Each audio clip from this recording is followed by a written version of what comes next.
Okay, is that visible? My apologies for the technical glitches, colleagues. Right. That's fine. You can proceed. Yes, the implementation of the one-stop shop has multiple partners at national government as well as local and provincial government level. We have MOUs with all of the national government departments, including those agencies that are providing support at the provincial level. And then the implementation is integrated within the initiatives of the National Development Plan.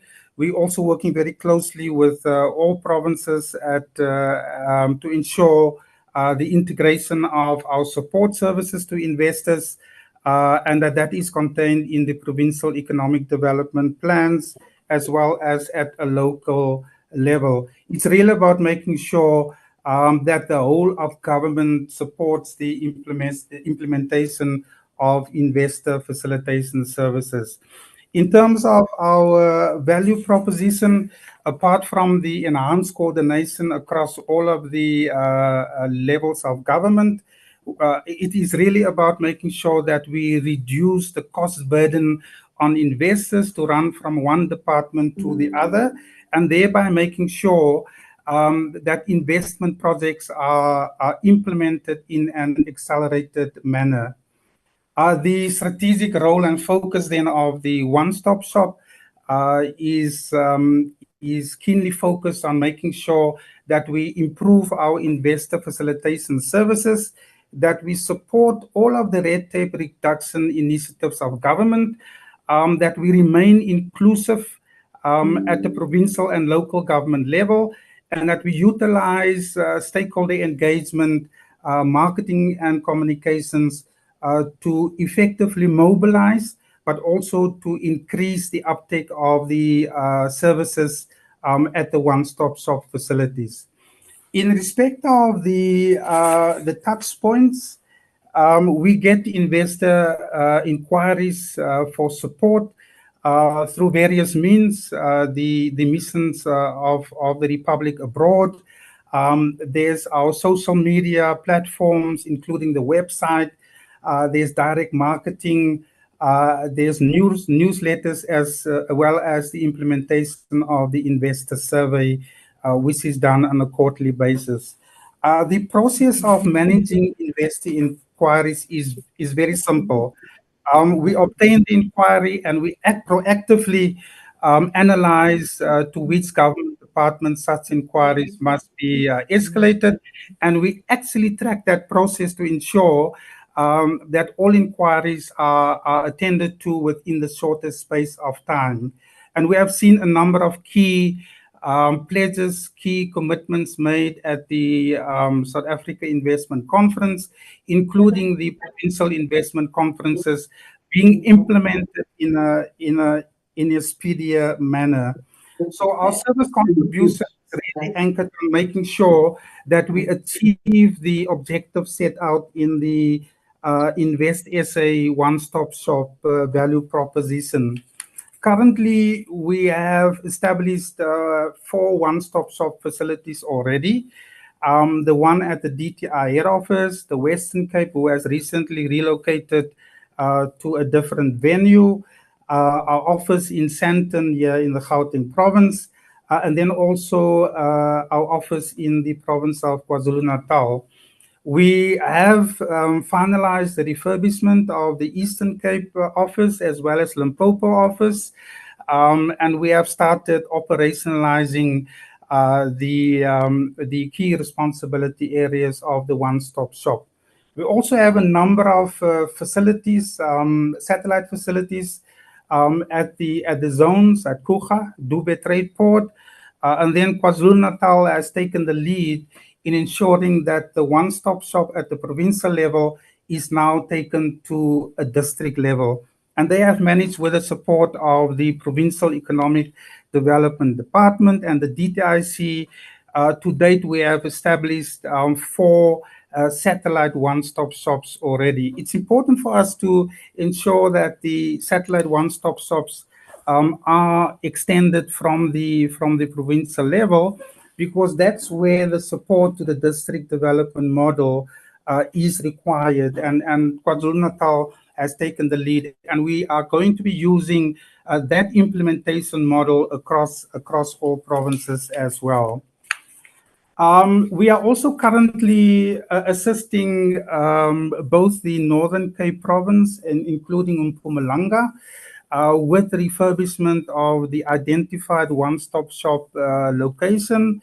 And we will be doing the refurbishment from at least the third quarter of the current financial year. And hopefully by the end of the financial year to the beginning of the new financial year, both facilities are going to be coming on stream as well. In respect of the DTI support, the DTI provides a once-off contribution of 8 million rand for the refurbishment of the infrastructure so that we have the same look and feel across all of the provinces. So that's an amount of 8 million rand. And then we also provide a contribution annually of 2 million rand for stakeholder engagement, for investor information sessions, as well as various marketing and communications activities. So that's the contribution of the DTIC once off and then as well as annual. Now, we receive a number of inquiries that are being tracked on a monthly basis.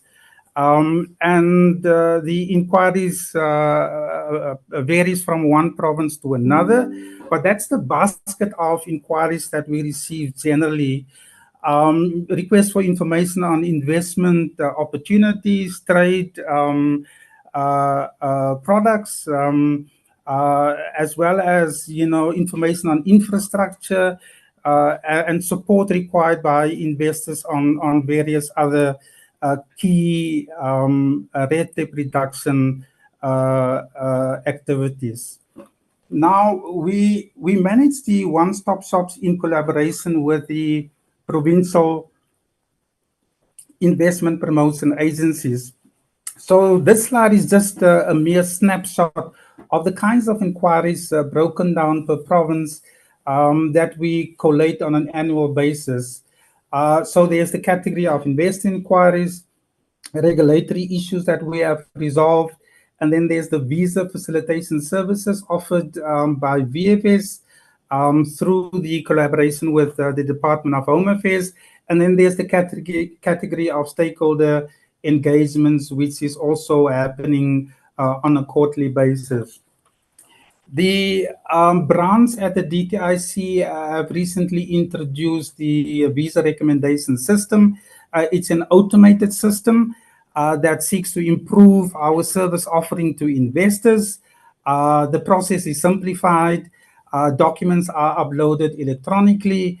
We are able to track progress in respect of the approval of recommendations at DHA.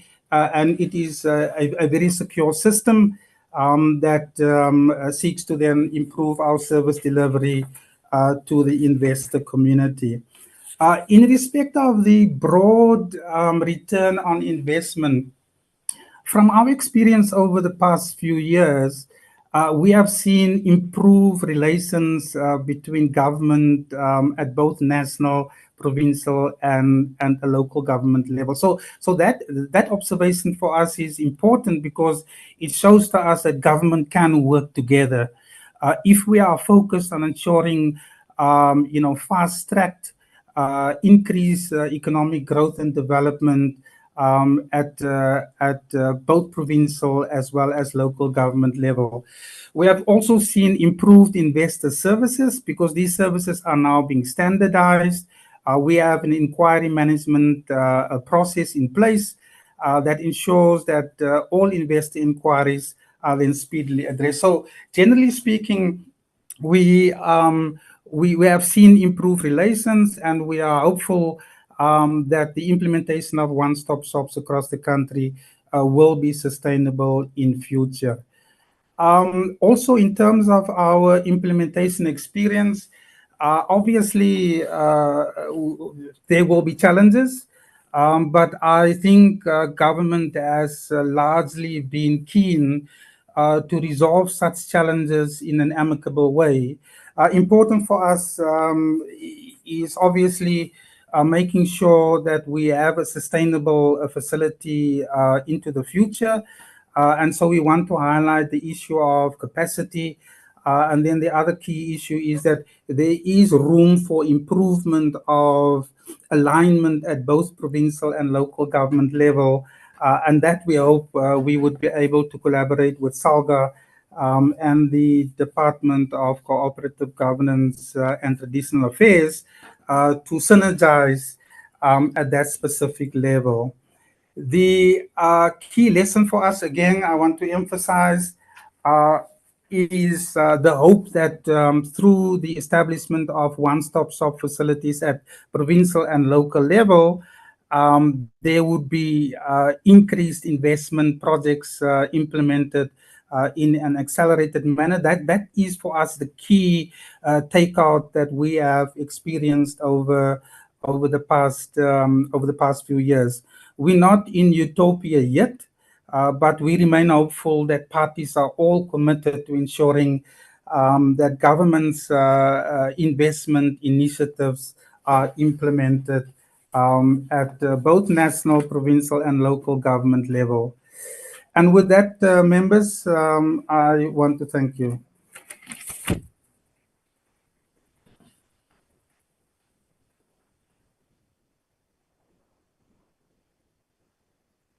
Chair, will you want to have us take the next presentation immediately or open for questions? Please guide us, Chair.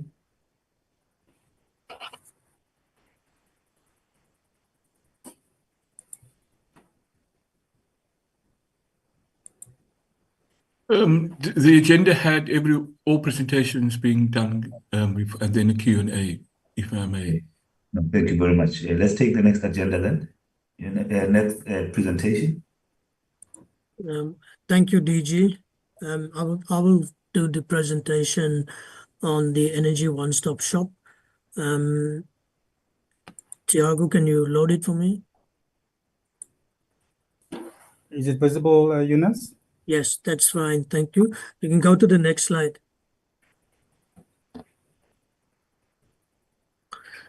This right. So members, the Energy One-Stop Shop, it was born out of the idea of the NEWCOM structure that the president set in terms of the energy crisis that South Africa is experiencing, and in order for us to get significant projects, IPP and particularly renewable energy projects, as quick off the ground.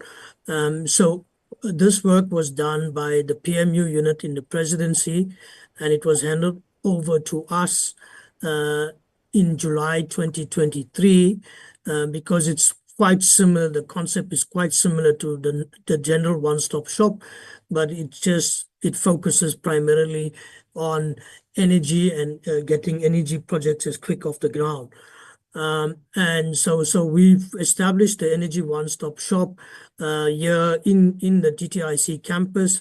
It's not a provincial and local rollout. It's just there are not many energy development projects, but so it's handled from the national office. Next slide, please. So since we received the pipeline of projects from the presidency, what we did is that we basically partnered a number of agencies and foreign agencies, the donor agencies such as UK PAC, the SWIRST Business Unity South Africa, the Energy Council, and then we developed a website and we developed a portal where energy projects are registered, and I will indicate those to you just now. And we are able then to do data analytics in terms of geo-mapping for projects, for developers to tell them which location is available and the kind of regulatory issues that they will go into. What we are doing now is, honorable members, is that we've got a technical working group of 14 government departments and agencies looking at the areas in terms of the working groups that we work, reporting into the NEWCOM structure. But we started a process mapping, identification in terms of what we will do in government is a single window application for energy projects. And this is a project that will take us to a total e-solution, bringing all these various regulatory government departments together and in one to sort out one application for the various categories of regulations, business permits, licensing, and registration. And then the second phase, what we were going to do is, as part of the automation process, is to do the municipal integration. The capacity building in the municipalities. Municipalities do zoning, they do consent, municipal consent, as well as they get involved in wheeling. Next slide, please. So basically, our interdependencies is that reporting into the NECOM structure, but also we're going to be using the economic cluster to fast track this. We work with developers, provincial, local governments, primarily with ESCOM, the NERSA, the IPP office, and other state entities like the SUNRAL and the weather agency and so forth. Next slide. This basically gives us an idea of the kind of working groups that the MOAs or agreements that we have signed with the government departments in terms of the NECOM structure to look at how we can firstly streamline processes and then look at areas of the regulations. If you recall that the water usage license was more than 360 days. It's now been brought down. And that's the work that we did in the Operation Vulindlela, but it's the work that we continue to do now in the Energy One-Stop Shop. Prior to the establishment of the Energy One-Stop Shop, it could take you anything between 300 and 500 days to get an energy application approved from start to end. And this is what we're striving to do, to reduce first, if there's regulatory or things that need to be fast-tracked or looked at to make it more efficient, and then to look at process. And the third thing is then to automate process. Next slide, please.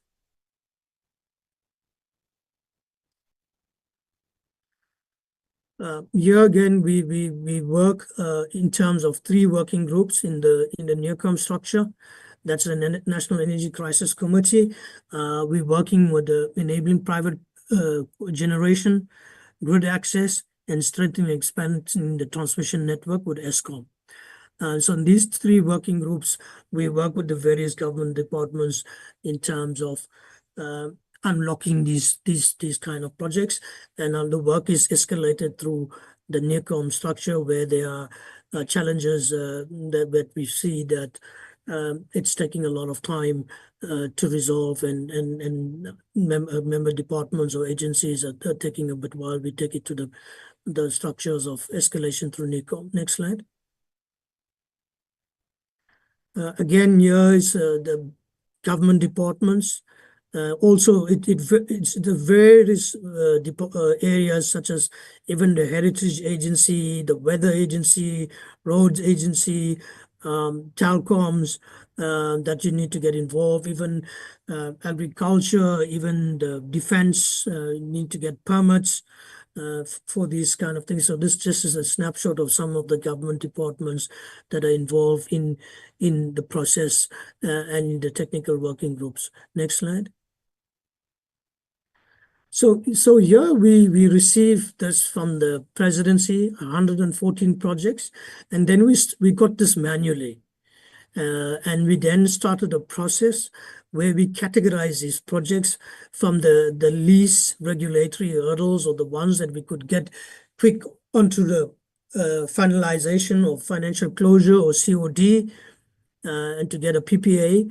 So we got projects grouped into to short, medium, and long term, and then we categorize them according to technologies, whether they're battery energy storage, solar, wind, and so forth. And then we also put them according to provinces. and according to the megawatts. So we currently, when we received, it was about just under 17,000 megawatts and over 100 billion rand of investment value of projects that people were intending to develop. Next slide. This is, I think, the hallmark of the work. It's basically, it tells you from pre-feasibility right up to feasibility in terms of an energy project. And it's not only like if we say environment has a list, for example, of areas of even metrology, environmental impact. So there's major areas in environment, in water, in roads, in areas of grid connection and wheeling, in areas of even telecoms. So various permits that are required from a company or a developer that wants to do an energy project. And these are all what we go through in terms of unblocking, municipal consent, wheeling agreement, budget estimate, cost estimates with ESCOM. These are things that we fast track for the investors so that they can get these kind of projects off the ground. And this is what I was alluding to. This is the process mapping that we're doing with the government departments, for example, EIA, and we're going to automate this process. And once we automate this process, it's going to be it will be a leader in e-government and how e-government can be done, because we're bringing many government departments together to do this. Next slide. This is the dashboard that we have developed in-house in the DTIC that gives us an indication what kind of project it is, what kind of regulatory issues that at any given point in time. So when a developer registers on our portal, they can see where the project is. They can tell us which are the regulatory areas, and then we can follow that with the various government departments. But equally, we will know where is this project, what's the megawatts, what's the volume, what's the technology, which province is it, and what stage is this project in, for us to follow up. As you can see, we got the projects according to technologies and according to megawatts, and there's just under 20,000 megawatts in our pipeline currently, and according to the various technologies and according to provinces. Next slide.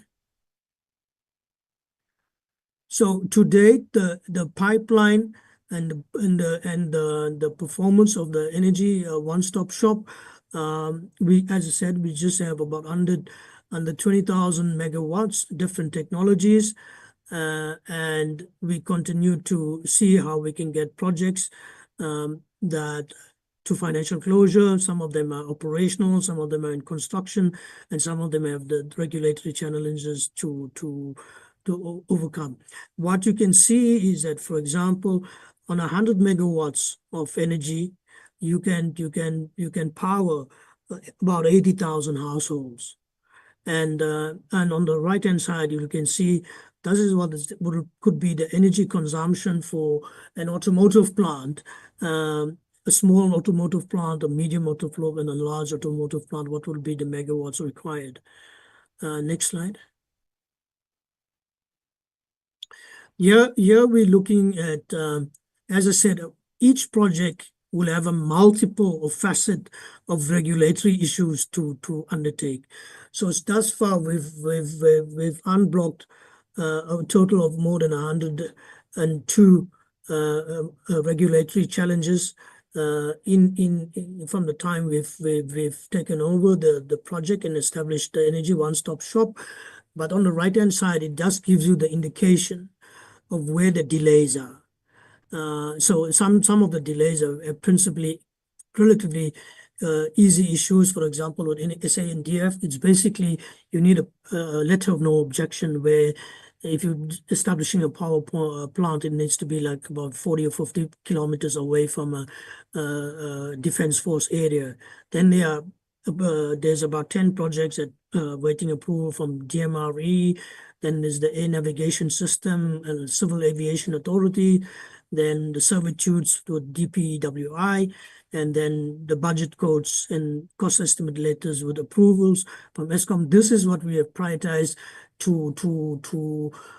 in the new construction, and what we will be also prioritizing on a very quick basis with the economic cluster and working with the government departments. I must say that there has been approval from the CAA and air navigation system in terms of their turnaround time on this.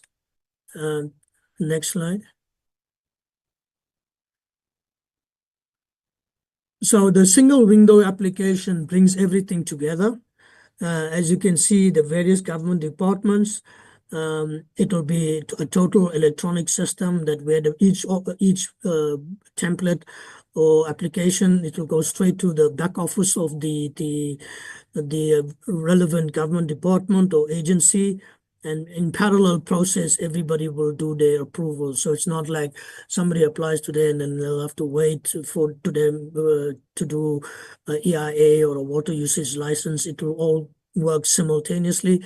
And this is what we're striving to achieve in terms of what we call the SWAP. We have done the functional specs.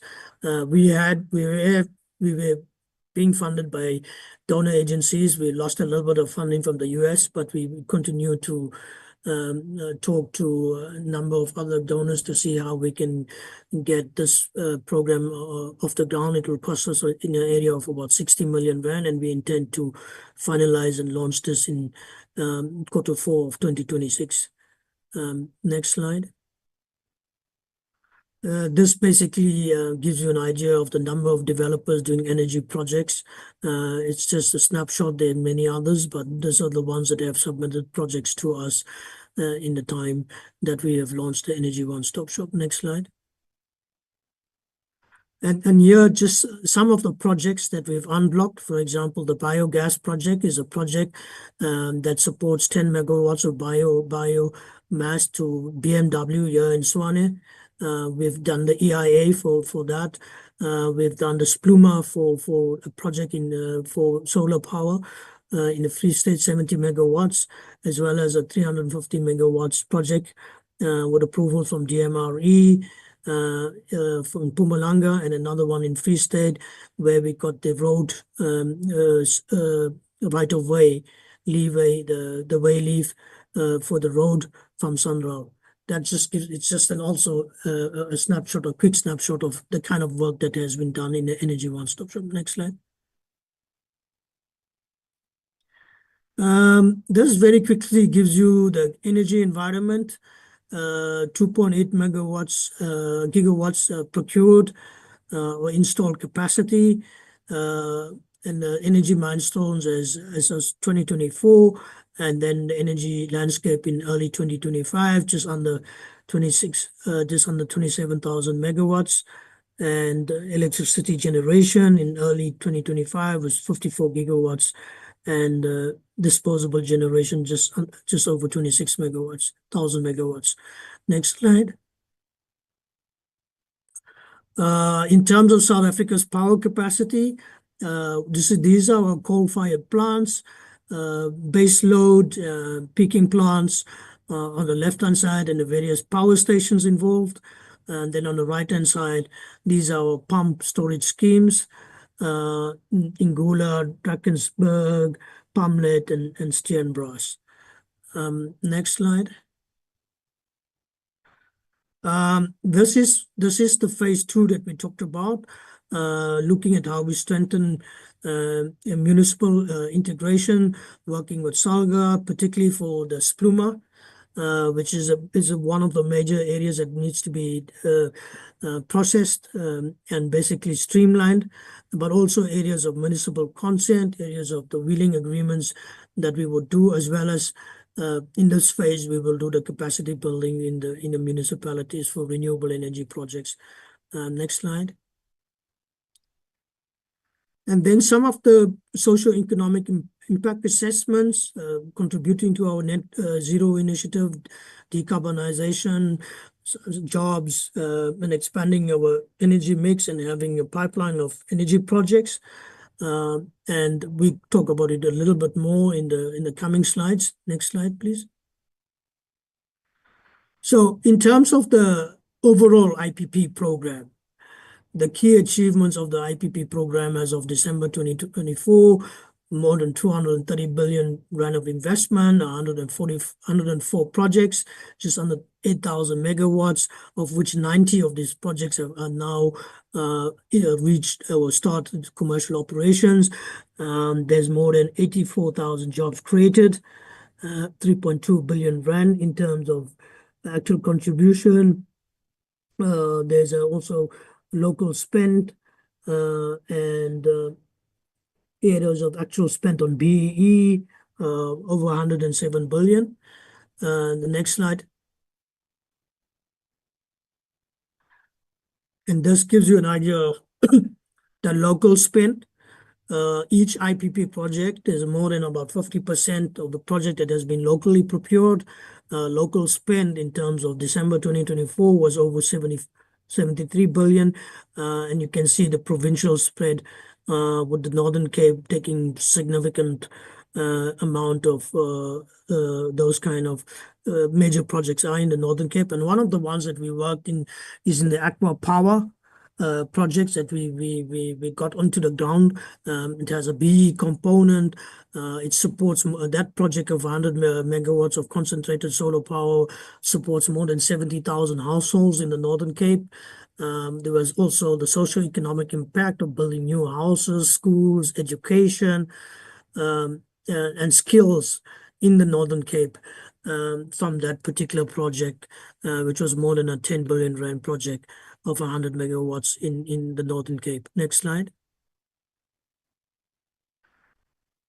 And this just gives you also a greater idea of the procurement spend by suppliers in each of the provinces of more than 129 billion rand that was procured. It also tells of the total procurement spend as well as the total spend on QSE and EME in terms of the renewable energy projects as of December 2024. And the bottom side gives you the breakdown of the areas of contribution to the procurement spend and suppliers that have been involved in the localization thereof in terms of the renewable energy projects. Next slide.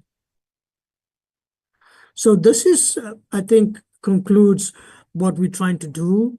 The first thing is to remove the regulatory barriers, to fast track, unblock, and reduce the red tape to get these projects as quick as possible into financial closure, PPA agreement signed, and then into to construction.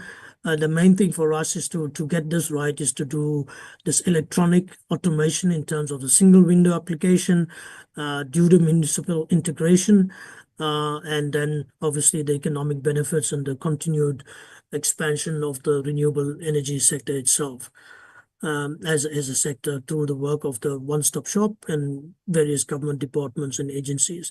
Next slide. Honorable Chair and members, thanks you. That brings me to the end because we do have a Energy One-Stop Shop website. We have the portal for registration of projects for development. It's on our website and it's easily available. Thank you very much. Thank you very much, Chair. Thank you, Acting DDG. We will move now to the third and last presentation on reduction of red tape measures within the DTIC Group as a whole. That presentation will be led by our entity oversight official, Ms. Nontombi. Ma'am, over to you. Thank you, DG. Good morning to the Honorable Chairperson and the Honorable members.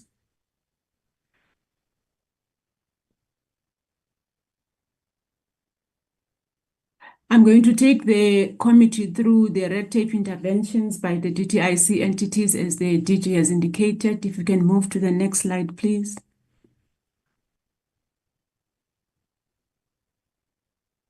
Starting with the CIPC chair, the CIPC, over and above what they have already implemented in terms of the ease of doing business, they have also implemented new interventions, starting with the automation of the prospectuses for public company registrations. In this area, Chair, what CIPC does is that they receive applications or prospectuses from companies who are wanting to raise funds, and they've got to review the prospectuses and give the companies the go-ahead. And so that process of reviewing the prospectuses and receiving them has been automated, which makes life easy now for the companies concerned. With regards to the automation of the company and voluntary deregistration process, again, that process was manual and they've automated it. And again, it makes the life of those companies easier. In terms of the third area, it is the one of the increased functionality on their mobile app. They already have a mobile app. And so what they've done is to increase the functionality of that app. And how that happens as well, or how it's done, is that they include the new processes that they've automated onto the app to make those easier available again for the customers. They've also automated the whole process of the registration of the cooperatives. This process was mainly manual, and that process has now been automated, and it also includes the amendments to the co-ops. So that entire process has now been automated. They've also, am I moving slow? There's also another area where, if you can just please go back. There's a project on the application programming interface, which they call the API, where they are working on ensuring that companies and customers are now able to access the CIPC data instantly. This is still in progress, and it's envisaged to be completed by the end of this month, which is the end of May. Moving on to the Companies Tribunal. There, the Companies Tribunal has is now paying their suppliers within 20 days as opposed to the 30 days that is legislated or required by the PFMA.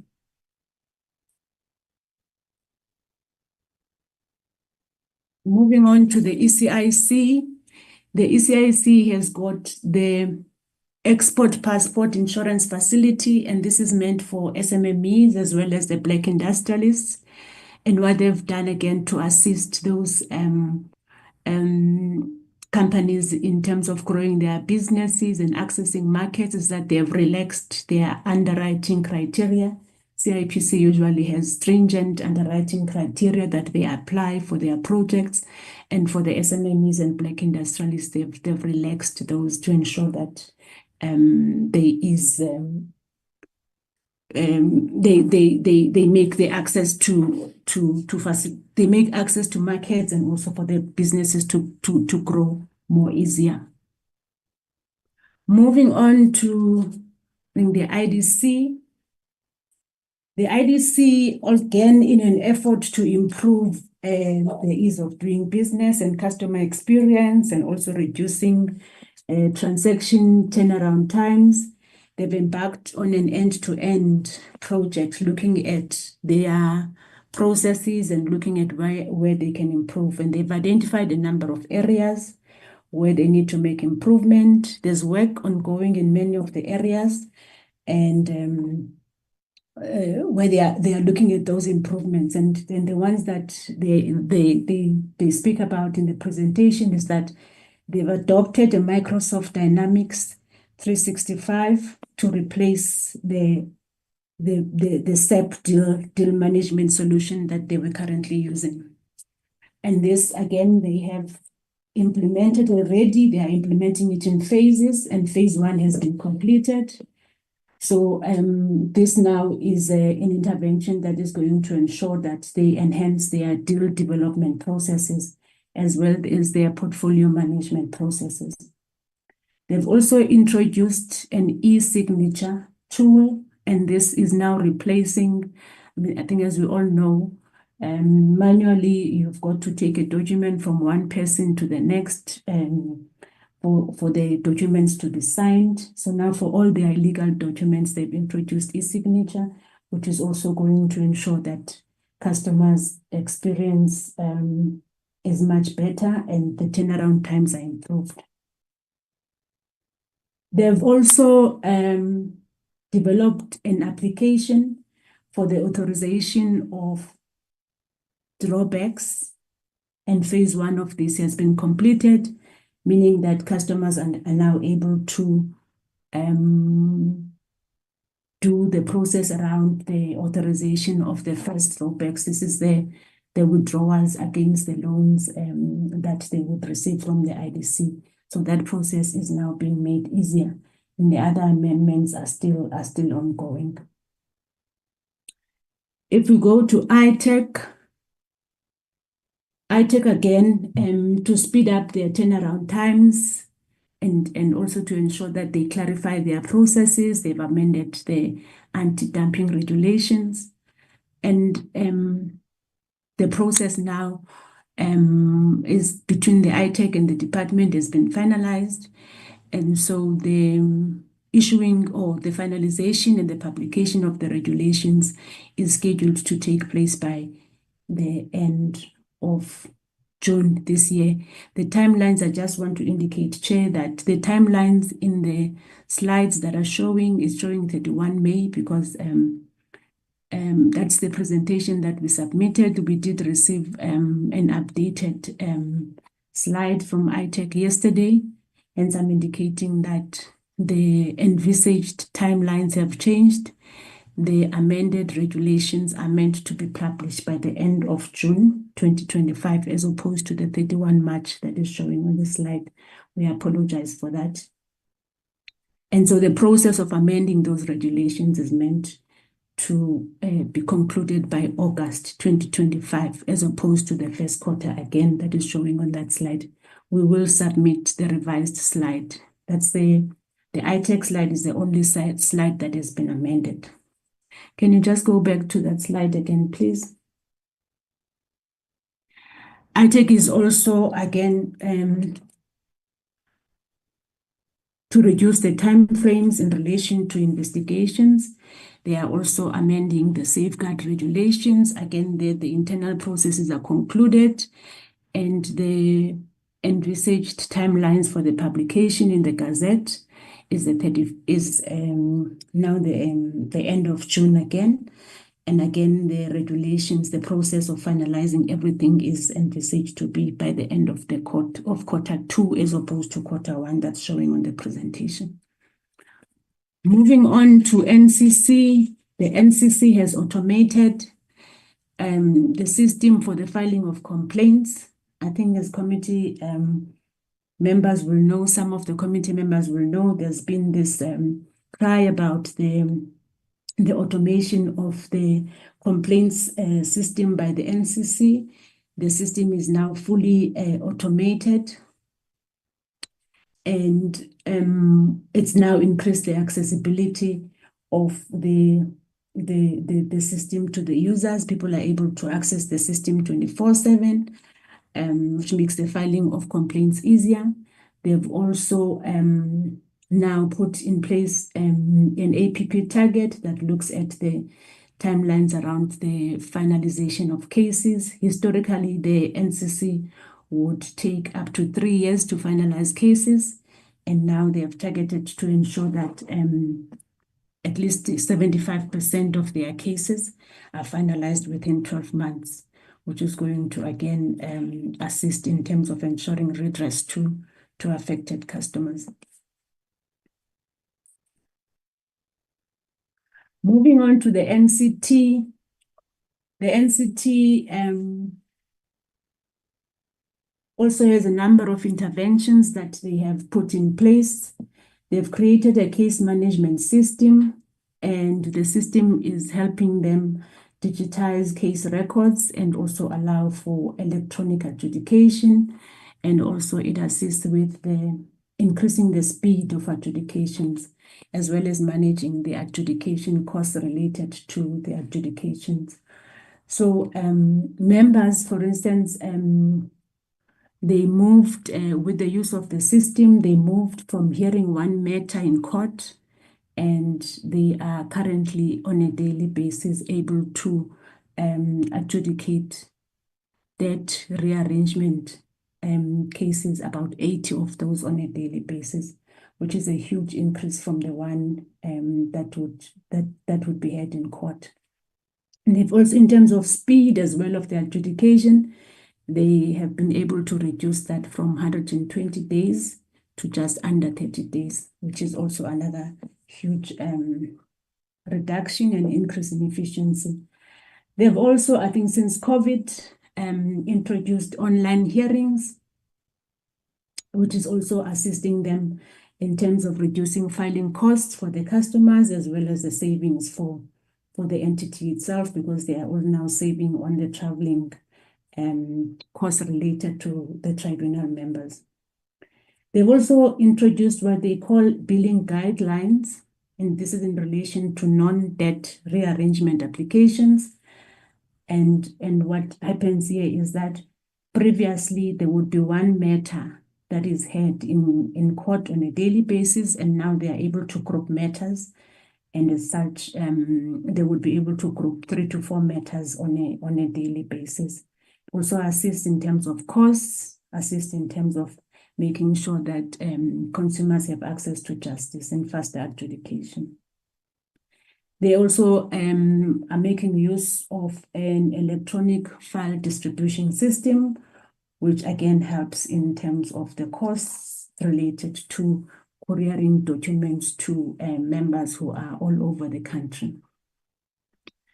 For 2026-7, they are planning to now make use of artificial intelligence, which is going to in fact increase the number of debt rearrangement cases that they are hearing from the 80 to even more than that. But these are now projects that they intend to implement or start working on in 2026-27, where they are now bringing in the use of artificial intelligence. Moving on to the NEF. Again, the NEF has embarked on an end-to-end process of efficiencies within the NEF, looking at what works and what doesn't work and what can be automated. And one of the things they introduced recently is a target looking at them ensuring that they disperse funds within 45 days. As at end of Q4, they've been able to achieve 83.5%. They also are working on ensuring that they are able to pay their suppliers within 20 working days. This also assists in terms of ensuring that there's cash flow for the SMEs that we want to grow. And they've also have other projects that they have embarked upon in terms of the end-to-end automation. And I can just mention 2 of those where they have looked at some of those projects are complete and some are still ongoing, but they have completed the online application and customer portal, as well as the loan management processes. Those ones are automated already, and the others are still ongoing. Moving on to the NGB. The NGB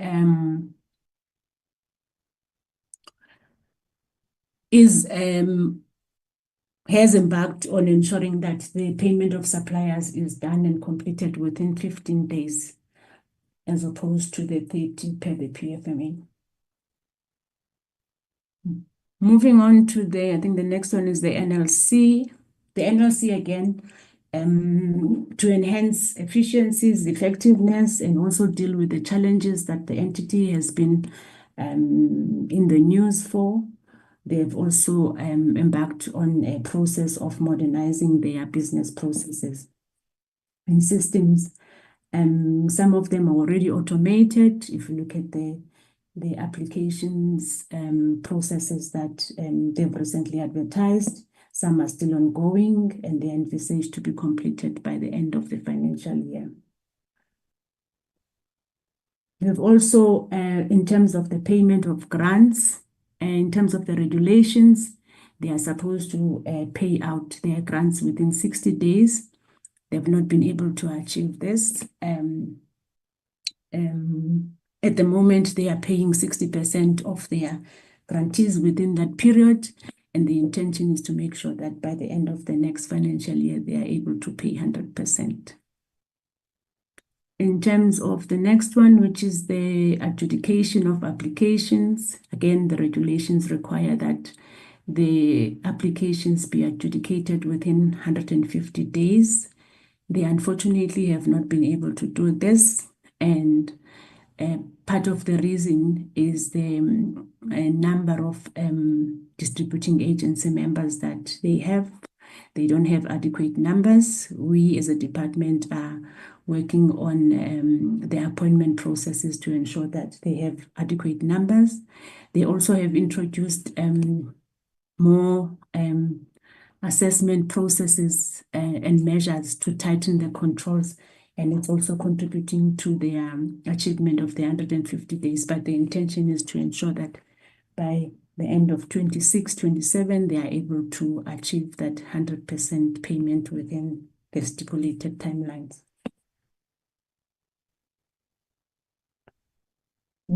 Going to NEMISA, the Metrology Institute has introduced a digital monitoring system for the scientists to be able to monitor the environmental, the conditions within the labs.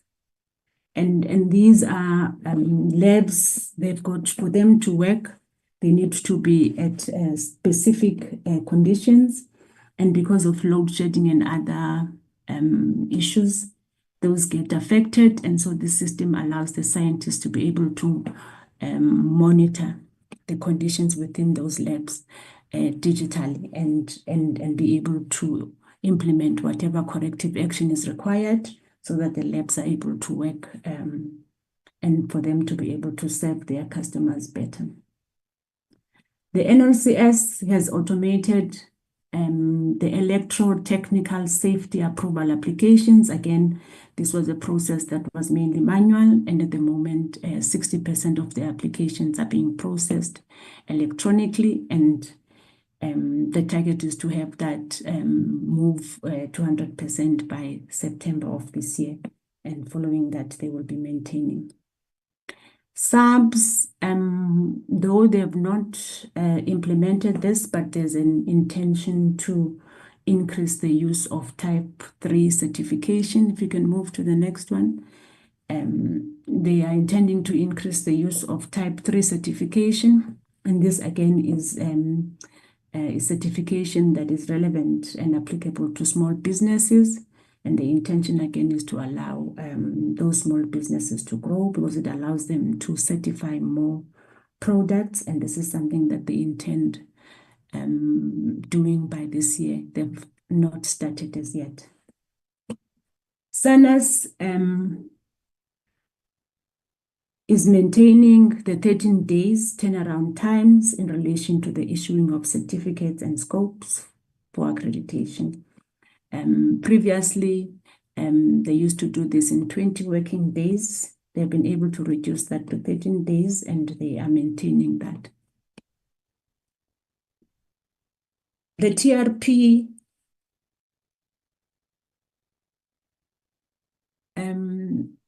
they issue their rulings in terms of takeovers within 5 work business days, and the intention is for them to continue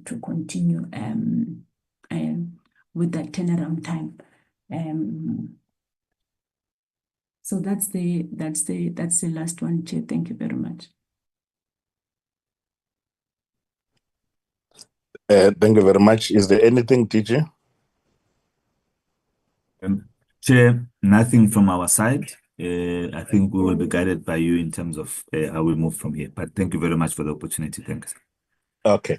So we will allow members to engage with the presentation. You know, the idea on the red tape reduction is not an internal issue of the DTIC, in my understanding. So we're expecting you to tell us about, for instance, if you own a security company or West medical, surgery, you have a lot of complex requirements which are red tape, right? So you have SARS with a payee and tax, and then you have labor, you have Department of Labor with COIDA, with this and that and all that. So the idea was that the DTIC as a coordinating body, you're supposed to be talking to institutions outside of you which add regulatory burdens for a business to operate.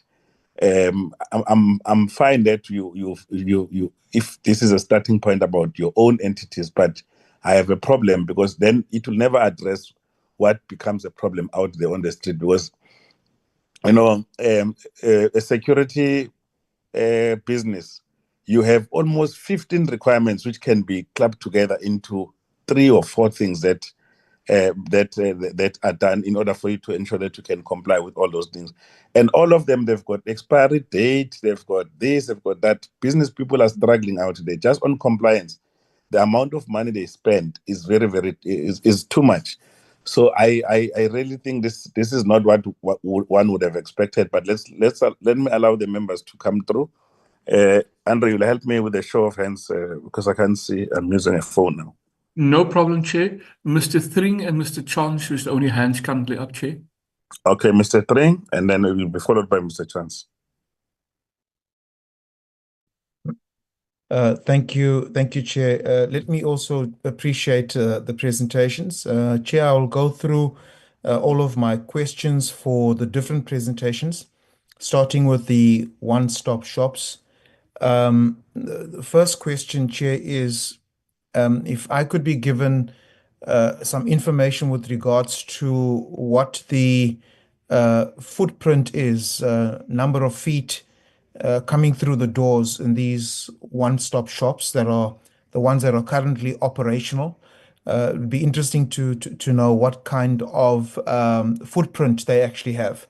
Secondly, what is the return on investment? And I know that there was a slide speaking about return on investment, but it does not cover rand or in terms of rand or investment terms. So in other words, our investment on a one-stop shop in KwaZulu-Natal was 1 million, but the return on investment on that one-stop shop in terms of leveraging, we got investment into KwaZulu-Natal of 100 million.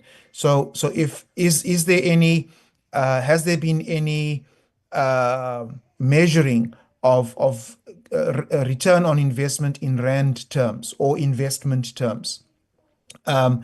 And then thirdly, what monitoring processes are in place to eliminate possible corruption or corruption that is taking place and extortion, with some officials asking for a percentage of the investment before it can be processed. And I got this from a businessman who indicates that this is sometimes what actually happens.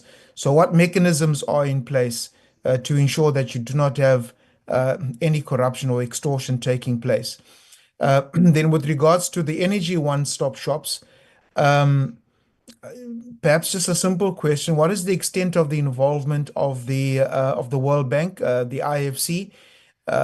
Noting that sometimes with the involvement of the World Bank, there can be your interest on those financing of the different projects can really be a little bit of a noose around one's neck. But what is the involvement of the World Bank, the IFC in particular? Then on slide 5 and 6, why is it that there's all of the different departments are mentioned? Well, many departments are mentioned, but the Department of Energy and Electricity is not mentioned. One would think that for the energy one-stop shop, the department in itself ought to be there. I note that Eskom and NERSA, the two entities of Eskom, are included, but in terms of interdepartmental cooperation, you've got minerals, Department of Mineral Resources there, but not it's because of the separation of the two entities, mineral resources and energy and electricity. But if one could just indicate why the Department of Energy and Electricity is not included.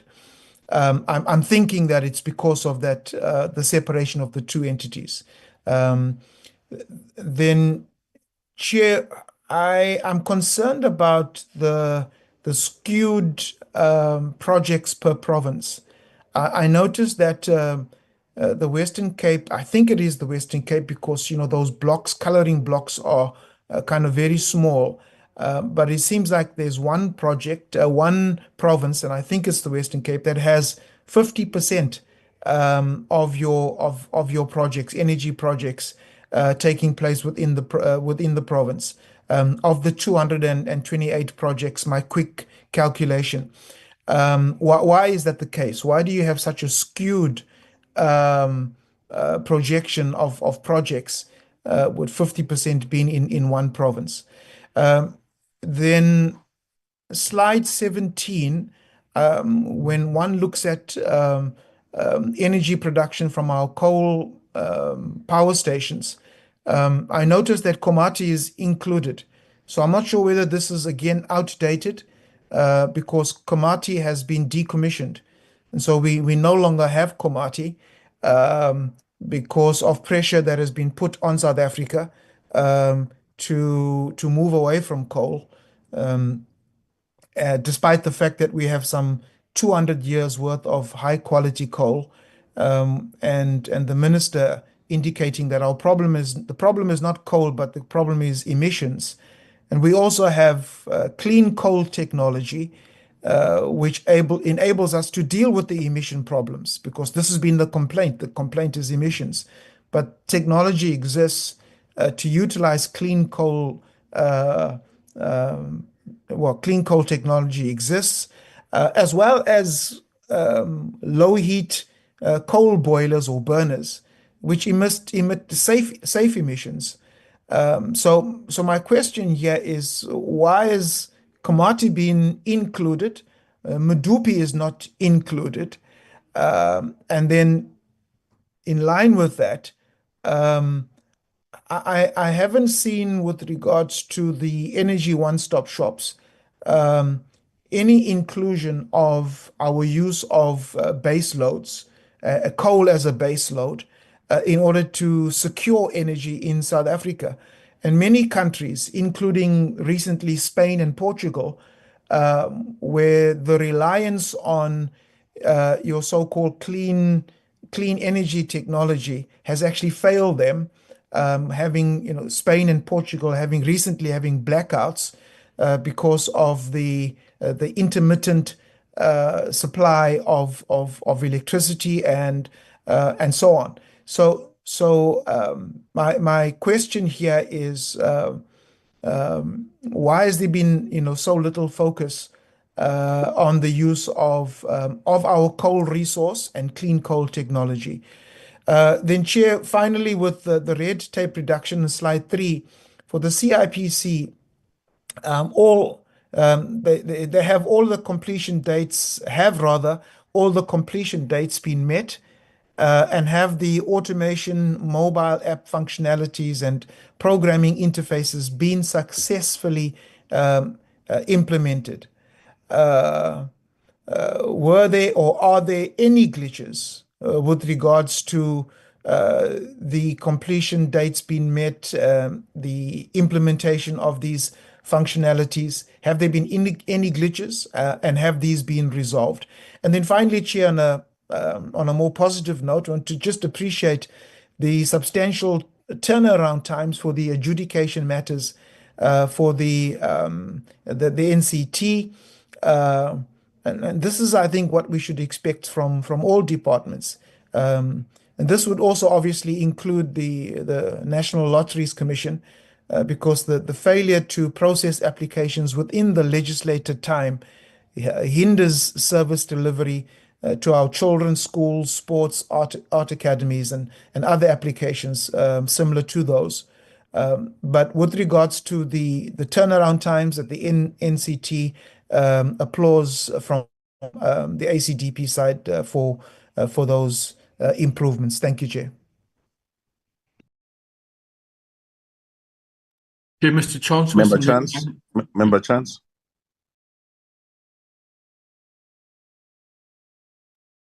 Oh, thank you, Chair. Yeah, I think that the interventions that are being done here are absolutely crucial. And in fact, it pretty much goes to the heart of what the department is all about. Reducing the cost of doing business and improving investment opportunities. So my first question is similar to what Honourable Thring was asking about the return on investment from the one-stop shop activities, and what is the proportion of the applications that are coming from local companies as opposed to international companies? Then the question is, what has there been a survey done of complaints? In other words, what are the nature of the problems that businesses are identifying when they approach the one-stop shops? Then on the energy issue, I must say I'm very impressed by what Yunus and his team have done with all those tech applications. First question is the delay in establishing the three-tier generation, transmission, and distribution setup affecting anything we're doing in that work? And then of all the spend,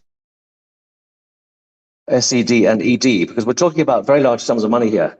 And I'd like to know what that money is actually being spent on, particularly in regard to the possible introduction of the transformation fund, because I would imagine that these potentially would be candidates for injecting into the transformation fund, or maybe not, as the case may be. But I'd just like to know what exactly has that money been spent on? And is there any monitoring and tracking? And if so, by who? Then on the red tape reduction, yeah, I think that this is absolutely crucial work. And I'd like to know, first of all, what is the connection, going back to the point that the chair mentioned earlier about coordination beyond just the DTIC.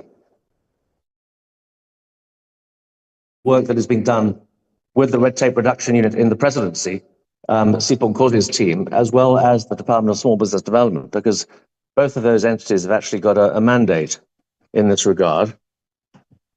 And then my next question is, I've had some complaints coming to me from people who have got an issue with the supposedly illegal and irregular adding and removal of directors from companies. And if you recall, I note that Ms. Scholz from the NLC is on this call, there's been a significant problem with the hijacking of NGOs who have then been used to illicitly solicit grants and obtain grants from the National Lotteries Commission. And I'm concerned that a similar thing is happening with for-profit companies, PTY Limiteds in particular. And this is made possible by the irregular removal and adding of directors, which then leads to a whole chain of events with corrupt accounting and other companies to basically engage in illicit activities. I just want to know to what extent your red tape reduction, it's not necessarily red tape reduction per se, but I think it's a very important role that the department and its agencies have to play in particularly addressing the whole Financial Industry Task Force issue of the grey listing and so on. Then, yes, there's a very important KPI that is missing from the IDC and the NEF red tape reduction, and that is the time that it takes to process an application. I can see the value of the time that it takes to disperse money, but I've had numerous complaints from individuals and small businesses that have applied for finance and don't get answers, don't even get a response, let alone funding. And I think it's absolutely vital that there is an attention paid in terms of the red tape reduction unit in how funding applications are processed and responded to.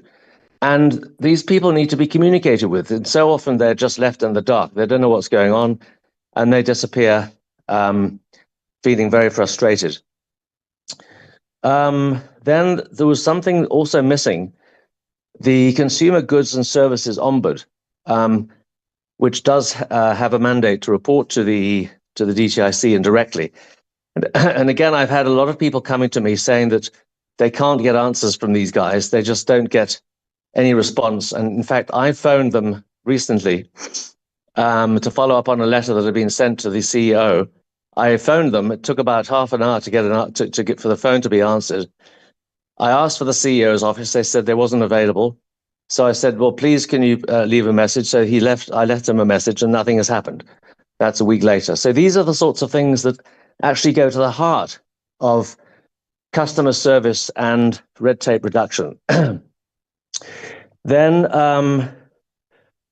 two other questions. The first is, how have staff vacancies in the department and the agencies adversely affected the achievement of the red tape reduction targets? Because I know that in many of the organizations, there's huge vacancies.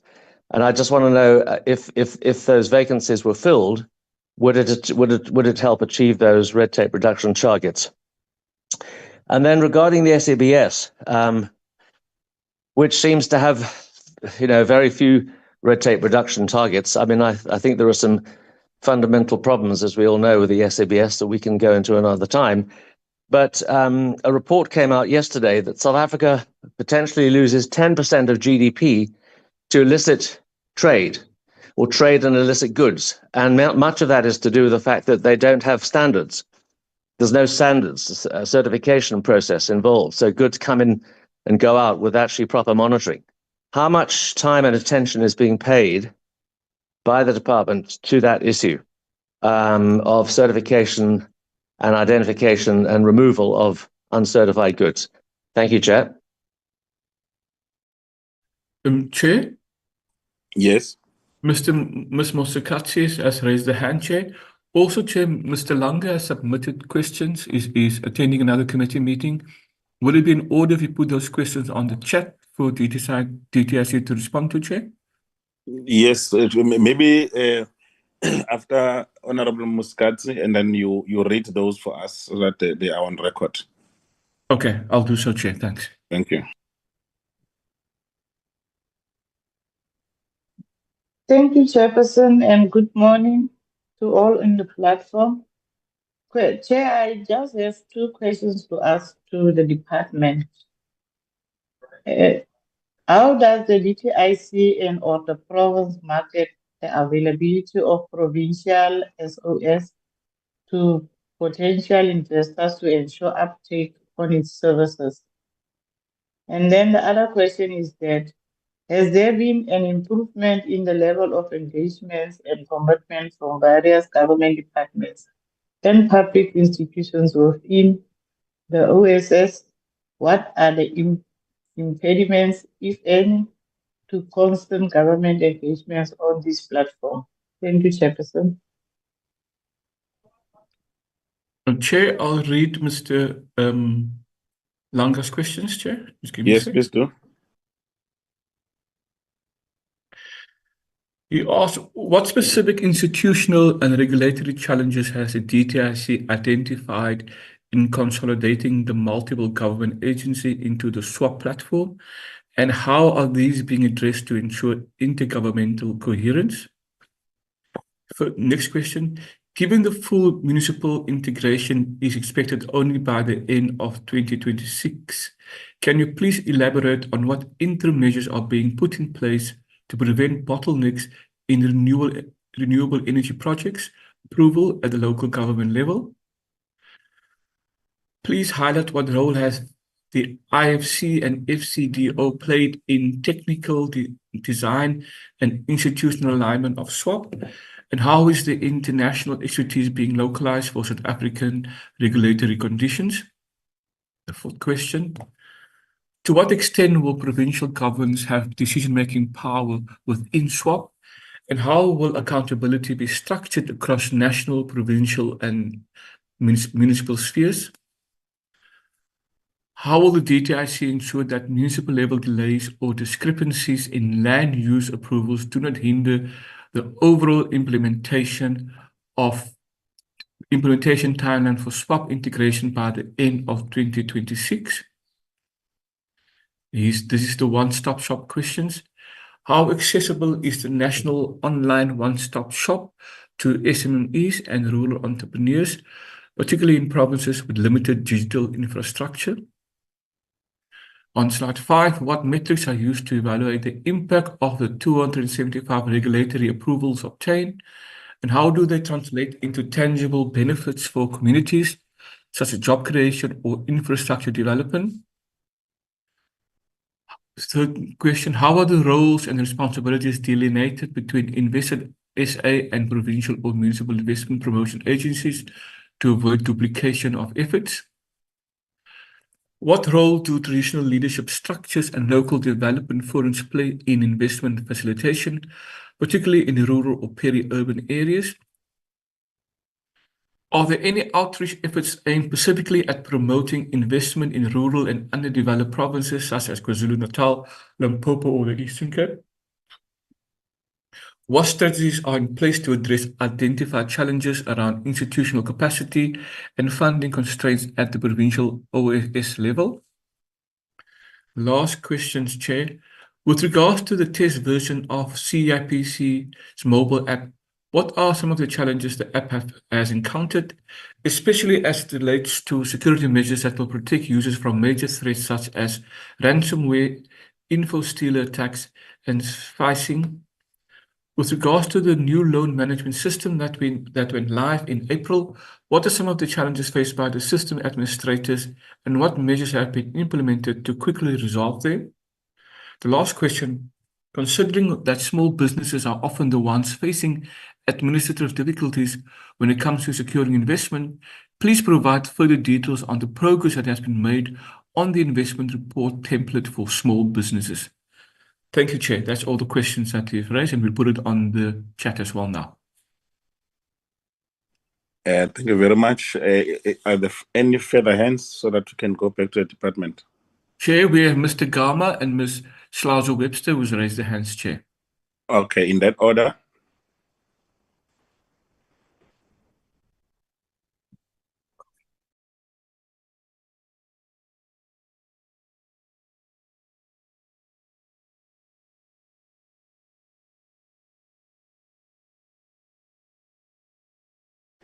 Okay, sorry, Chair. The technology can be problematic to some of us. I don't know if you can hear me now. Yes, we can hear you, Mr. Gam. Okay, no, thank you very much. The just a number of questions. It appears to me that on the energy one-stop, the focus is largely on foreign investment inflows into the country. I wonder to what extent is there domestic investment inflows into renewable energy, and what is the percentage thereof? I want to also juxtapose the cost of renewable energy investments versus coal per megawatt, either per megawatt hour or per megawatt, as the DTI looked at some comparisons in terms of what is the cost of these renewables. But my understanding is that when they get onto the grid, it is Eskom that has to pay them, and generally they have to pay a higher rate per megawatt than what they pay to generate their own from nuclear and from coal. And I also want to understand the role of the UK Pact. What exactly do they do? I heard that there is certain investments that are coming in, but also the DTI is getting assistance from various entities globally. I think it was Mr. Yunus Hussein who talked about 60 million gap or plug that is required to deal with certain other aspects. Do these investments come in with any conditionalities? If so, what is the nature of those conditionalities? Are they in line with or related to what we've had in the past, that in order for these investments to permeate or to come through in terms of what is called the just energy transition, that some of our coal-fired power stations have to be decommissioned as a result, and what is the cost-benefit analysis that is being done to that effect? And then finally, I just want to understand on the one-stop shops, to what extent are SMMEs being catered for, as well as entities from underprivileged communities, as well as rural communities? What one-stop facilities are being planned for rural districts? I saw that Eastern Cape and Limpopo, they are coming up, but some of our most underprivileged provinces, like the Northern Cape, Northwest, I didn't see anything in terms of when that is coming on stream. Are they being prioritized? Is there anything for the small and micro enterprises, which is assisting them to make sure that the bureaucracy gets eliminated? And what is the relationship between what the presidency seems to be saying it is doing in terms of red tape reduction or reduction of bureaucracy versus what the DTIC is doing? Is there some kind of integration that's taking place? Is there anything that's happening at the presidency in terms of this? Thank you.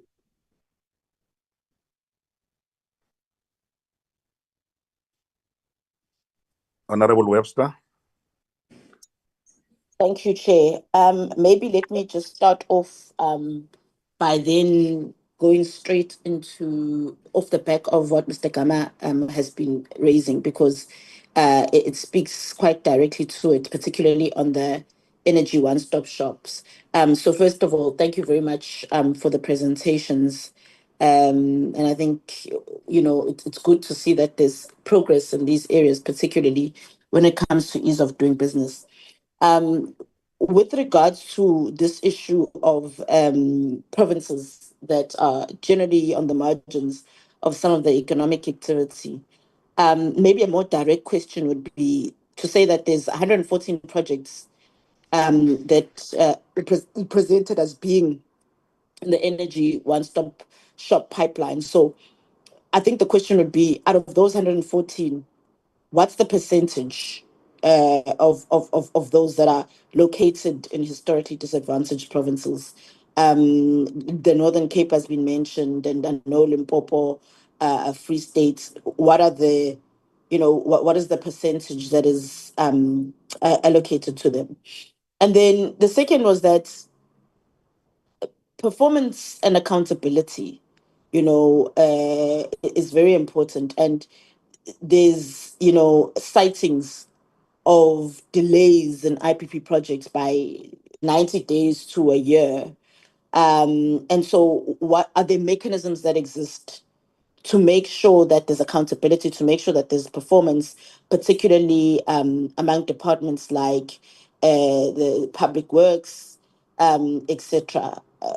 What are the mechanisms to ensure that there is accountability on that issue, on the energy one-stop shops? And then in terms of the I think the other question was asked, and that's regard to just when it comes to red tape reduction, alignment across agencies, because there's an overlap, and maybe the question was more about departments, but you also have an overlap when it comes to CIPC, ITEC, NEF, etc., and then the one-stop services.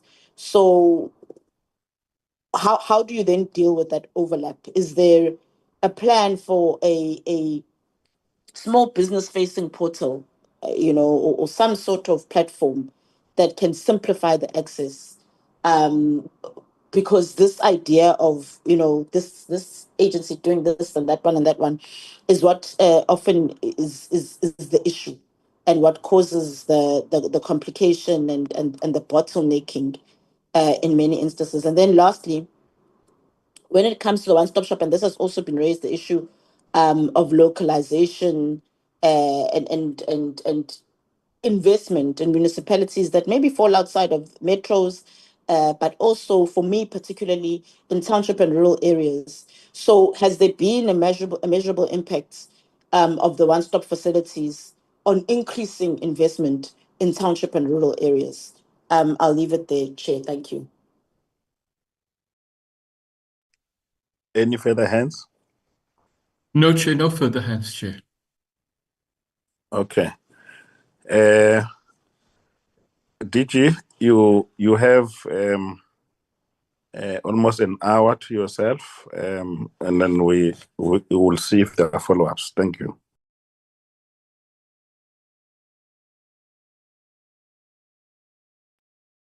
Chair and members, thank you very much.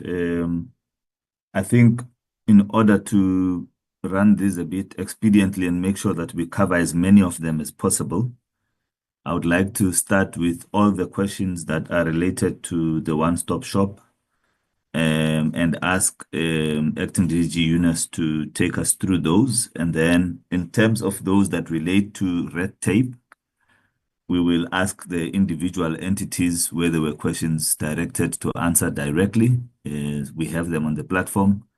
And then those that would need a response centrally from DTIC, for instance, in relation to the presidency and so on, we will consolidate and answer after the entities have answered. So let's start with you, Yunus, if you can take all the one-stop shop questions. Thank you. Thank you, DG and honorable members.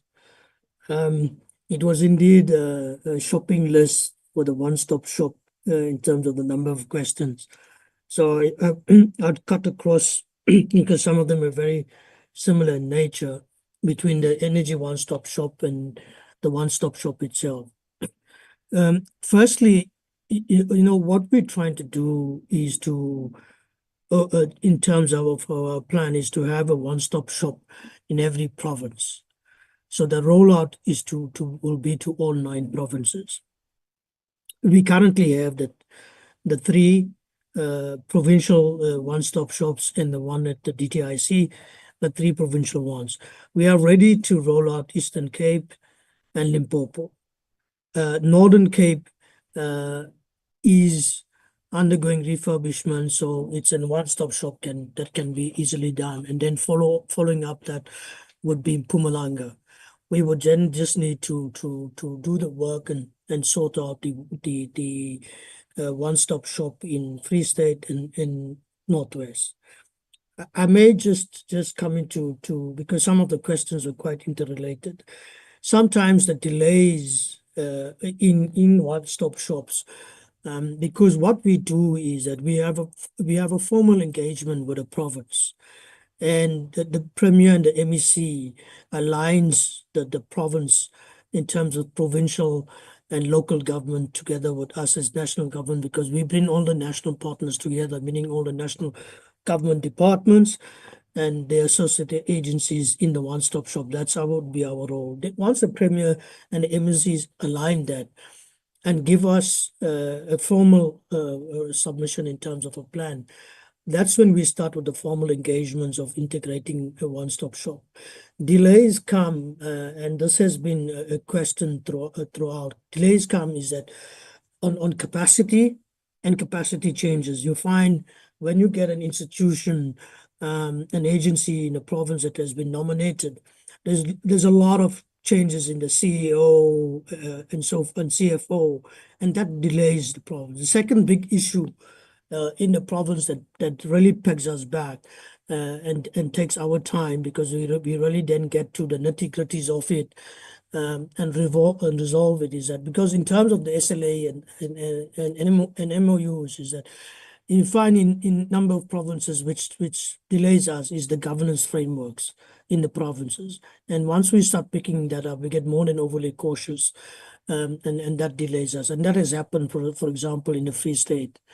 To roll it out. We could have rolled out the one-stop shop a long time ago in the Free State, but it's purely the governance framework that has pegged us back. And those are issues that we need to deal with, and we're dealing with those issues, for example, now in the 7th administration in the MINMEC to resolve these issues so that we can get these things going. So, but there have been issues for us to deal with. The other thing is that what we must this thing is the way things are developing. There will always be changes and agility in how we need to adapt and move. For example, when we first started the one-stop shop in 2017, for example, and this relates to the question of the footprint, that when we first started, we had a physical CIPC desk officer, a CIPC officer for company registration. And within a year or so, we moved that to a kiosk. So you could come like an ATM and a physical ATM, CIPC ATM in a one-stop shop, and then you could do your company registration. But now that is on your mobile phone. So even with the one-stop shop, we also have to be agile as to how we do things and how we use technology to get going and because the job that we are doing at this moment it's a client servicing job. We're doing a customer service job. There have been a number of questions that have been raised in the policy part. The policy part involves not only DTIC, it involves the DOE, the DMR, in terms of the energy policy of the country. And that determines what kind of investment. What we are dealing with is we had a crisis, and the crisis was to get renewable energy projects on the ground. But in doing that, the process is the same. So we can do any project of any technology. But what the portal and the work that we do is it's servicing private sector. So it's private sector developers that say, we want to develop these projects. Remember, you've got IPP projects, and in IPP projects, there's a bid window, but so we can do the bid window projects that come through us, but we're doing these are private sector projects that private developers submit to do. The one question as to why one province got that is purely because the Northern Cape has the best sun in the world, I would say. That's how it makes sense for projects to be there, and developers develop that. And that also goes that the number of developing provinces such as Mpumalanga, Limpopo, Northwest, that have got these renewable. And so by and large, the biggest uptake is in developing provinces for renewable energy projects. we're not agnostic, as I said. If anybody submits a project, whether it's gas, whether it's renewable, whether it's biomass, we know the process is the same. It's the same regulatory areas. It may be a little bit different here and there. We will assess them. That's why we have the portal is open to anybody, and we partner even the associations, the industry associations, and everybody to submit projects. And what we see is that even developers, the people submit projects, but you can see when people credibility of projects in the pipeline, of which projects will go and which projects will happen. So I think from our perspective, what we're also trying to do is that we have a slide there that talks to the number of inquiries and the number of areas that we provide.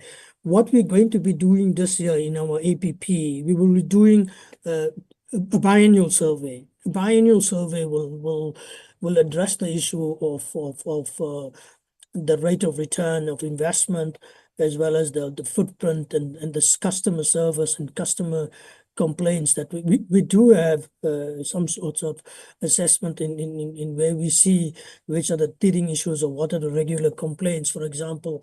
And that is why we've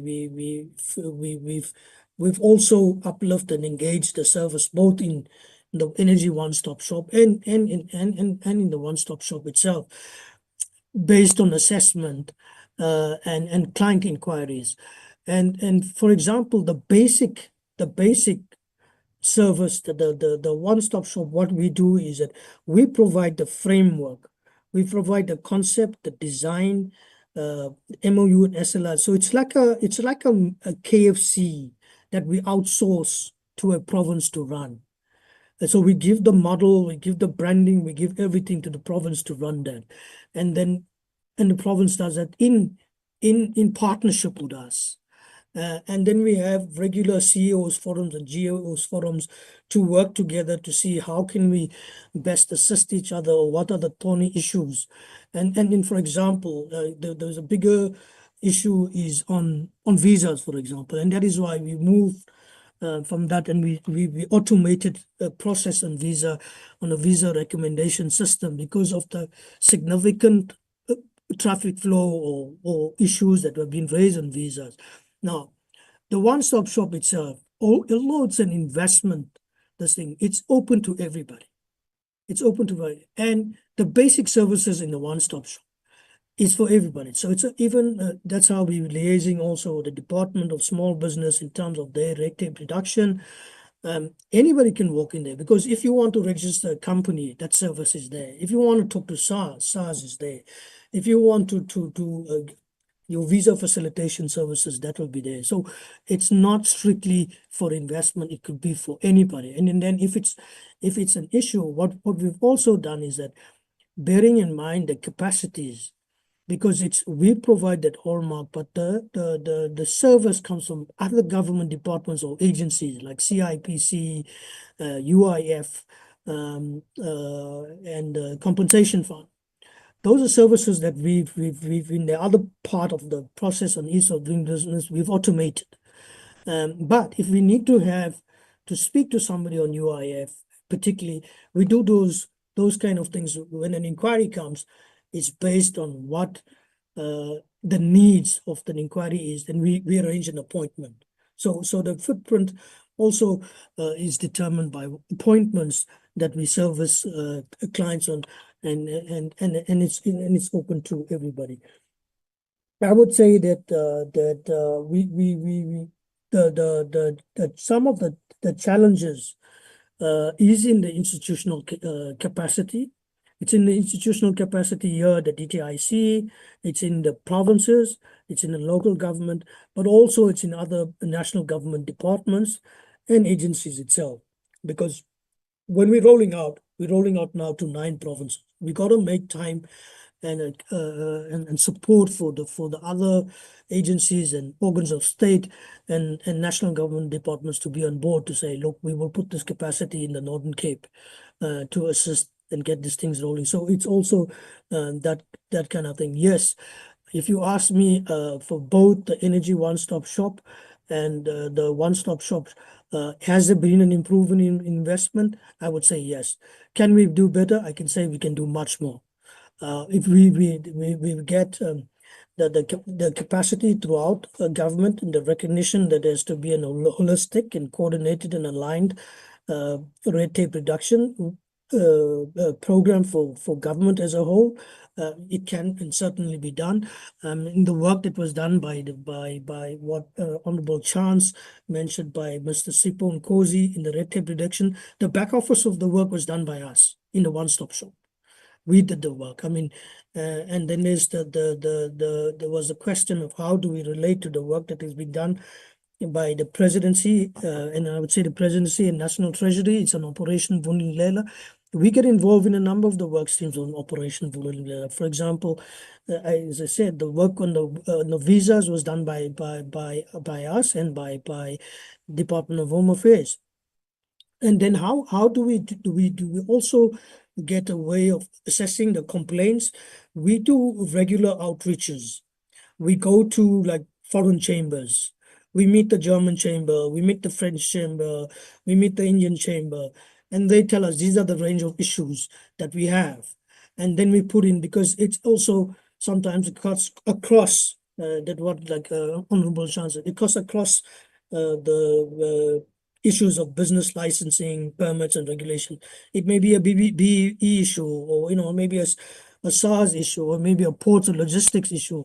And then we bring that and we work through the systems that we have, and we are also now channeling things through the economic cluster. So I would say, Chair, that certainly I think there were some questions on the consumer goods and ombudsman. Honorable Chance, you're welcome to send me an email. I will certainly get at least the ombudsman CEO to give you a call or see to your issue. There were some issues on the NLC all I can say this, that I know that in terms of directorships and that the CIPC has there was some issues also with security. The CIPC has strengthened the security on its platforms, and has also further automated that. But we can certainly get a further brief from CIPC on that. I think that from as I said, from a cost rand value, I think we would get a better assessment when we do these biennial surveys. The one will start in the Q2 of this year, and the later one in the end of the financial year, that we'll be able to do such assessment. But we are certainly ready. The thing is, the one question was on the role of the IFC and FCDO. Look, the donor funding comes from, for example, the UK or the SUS. The implementing agencies are the IFC and the FCDO. Remember, the IFC assisted South Africa in the Ease of Doing Business program, in which we were an active participant, but also through the Treasury assist on the city support program in terms of municipalities. And what they're doing for us is that there's no conditions attached. There was a question asked in terms of the investment of 60. It's not an investment of 60 million. It's the budget that we require to do the single window application for that program. There's no conditions. The World Bank assist us and the IFC on an advisory, on institutional setup, on technical advisory in terms of the system development, in terms of the functional specification and the mapping of the single window application. That's the kind of work that the World Bank has been doing for us, and building the institutional capacity in provinces, particularly when we one question was asked that although it's in 2026, what will we do in municipal integration? We got that process for phase 2, but we don't, on a daily basis, we talk regularly to municipalities, the mayors, the councils. For example, a project was in Majibank. We made sure that the next council meeting, this project was on the committee, so it could get signed off on the committee. And so we have those leaders, we have those relationships, like if it's in the city of Cape Town or it's in the Northern Cape, to work with the mayors in that. What we're trying to do is that there's a good portion on the wheeling framework. Municipalities, the law is the same, right? But municipalities have different administrative things. So we want to standardize, for example, the wheeling agreements that you can link directly then to ESCOM or the power utility or the energy trader to do the wheeling agreements. So while there are a couple of things we are doing, we're capacitating the municipalities, but we have a good working relationship that if there's a issue that we need to deal with the municipality in a particular area, that's how we call on even the one-stop shop, the province, the CEO or the MEC and the mayors to get involved, and we fast track. That's what we did for the solar project in the Free State. And we went to the Free State. We had those meetings in the Free State, and we got those issues resolved. I think DG, I think the shopping list was quite long. The escalation matters that we do is that our escalation, there was a question, why there's this delays and what happens in the delays. So we, in the NUCOM structure, there's the standing relationship in the working groups, in the regulatory working group, for example. If we know the departments are taking long, the DG, who's the chair, the DG of the presidency, who's the chair of NUCOM, instructs those DGs of those various departments to get those resolved. And then now where we don't get that resolved, we can escalate it further up to get that resolved. So that's the basic escalation is to take it to NUCOM first. And failing from NUCOM, you go higher up and you get it, you try and knock it off and get it resolved. But certainly, heedless automation process. A lot of each government department has its own IT system, has its own process. These are things, a lot of it is manual. These are things that have to be first process map. Steps have to be see that you know in line. You're not cutting corners, but you make it easier to make it efficient and cost effective. Then these are processes that can be mapped out and reduced, and then we take them to automation.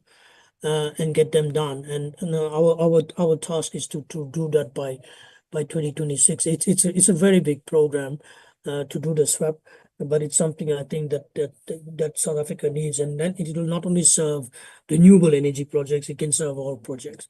So I think, Chair, I think we would get some of these responsible when we do these surveys, and as I said, we are ready to roll out the one-stop shops in Limpopo, in Eastern Cape. Hopefully we can even do Northern Cape and Mpumalanga in this financial year, and that leaves us then with the two that can be done. And we then enhance the work in terms of the energy one-stop shop through what we do is we fast-tracking, unblocking for permits, registration, and licenses across the board. I'd leave it there, DG. I think maybe if there's another round, then I could come in. Thank you, DG. Thank you very much. I think, Chair, as an overview, the one-stop shop in and of itself is a main element and part of red tape reduction as a problem nationally and for businesses. So I think that is the one thing. And maybe before I do this overview, I must start by apologizing to the committee chair and members that we had an internal focus in responding to the questions that were asked for and preparing for this. And we will come back to the committee to speak about red tape reduction measures and interventions economy-wide. given the opportunity, hopefully in the near future. So we must apologize for that and take it that we misread the committee's request. But importantly then, to come back to what I had started saying, that from a red tape reduction point of view, the one-stop shop itself is a primary element of that. Secondly, in line with the emerging industrial policy that is anchored on the 3Ds, with one of the Ds being digitalization, for us, that has got quite a strong internal focus in terms of all the work that you had is being done in the entities in automating process, digitizing processes as a way of improving the ease of doing business and reducing red tape. You will see that in our APPs emerging for 25-26, there will be very strong elements that address some of the questions that the members have asked. So, Chair, when you spoke and correctly emphasized the issue of economy-wide intervention, we already are in the process of conceptualizing an omnibus bill that will address many of the red tape challenges that have been identified. So that's forming part of our current APP for this year. In terms of going beyond just the one-stop shops as you have them now, you will notice that in the APPs we have a renewed focus that improves and enhances the offering of the one-stop stops into becoming fusion centers that are going to be established, where the one-window application approach will be improved across all different sectors, where we are able to start working with the various stakeholders. And so, as a principle, the focus on red tape reduction is a matter that the department is seized with. It was a misreading. I would hope that the committee would forgive and then enable by allowing us to come back later to just speak to red tape reduction as an overall measure. So I think I felt it's necessary that we correct that and request the committee's indulgence, Chair, that we are able to address it at a later stage. I will now hand over to the entities to answer the questions that I have been asked to them. Nontombi, you will decide who goes first, or you can create a sequence so that at least there's some order in how it is done. Thank you very much, Chair. Thank you, DG. The questions posed were for the NEF, the IDC, the NCC, CIPC. So if we could maybe start with those entities, DG. Thank you.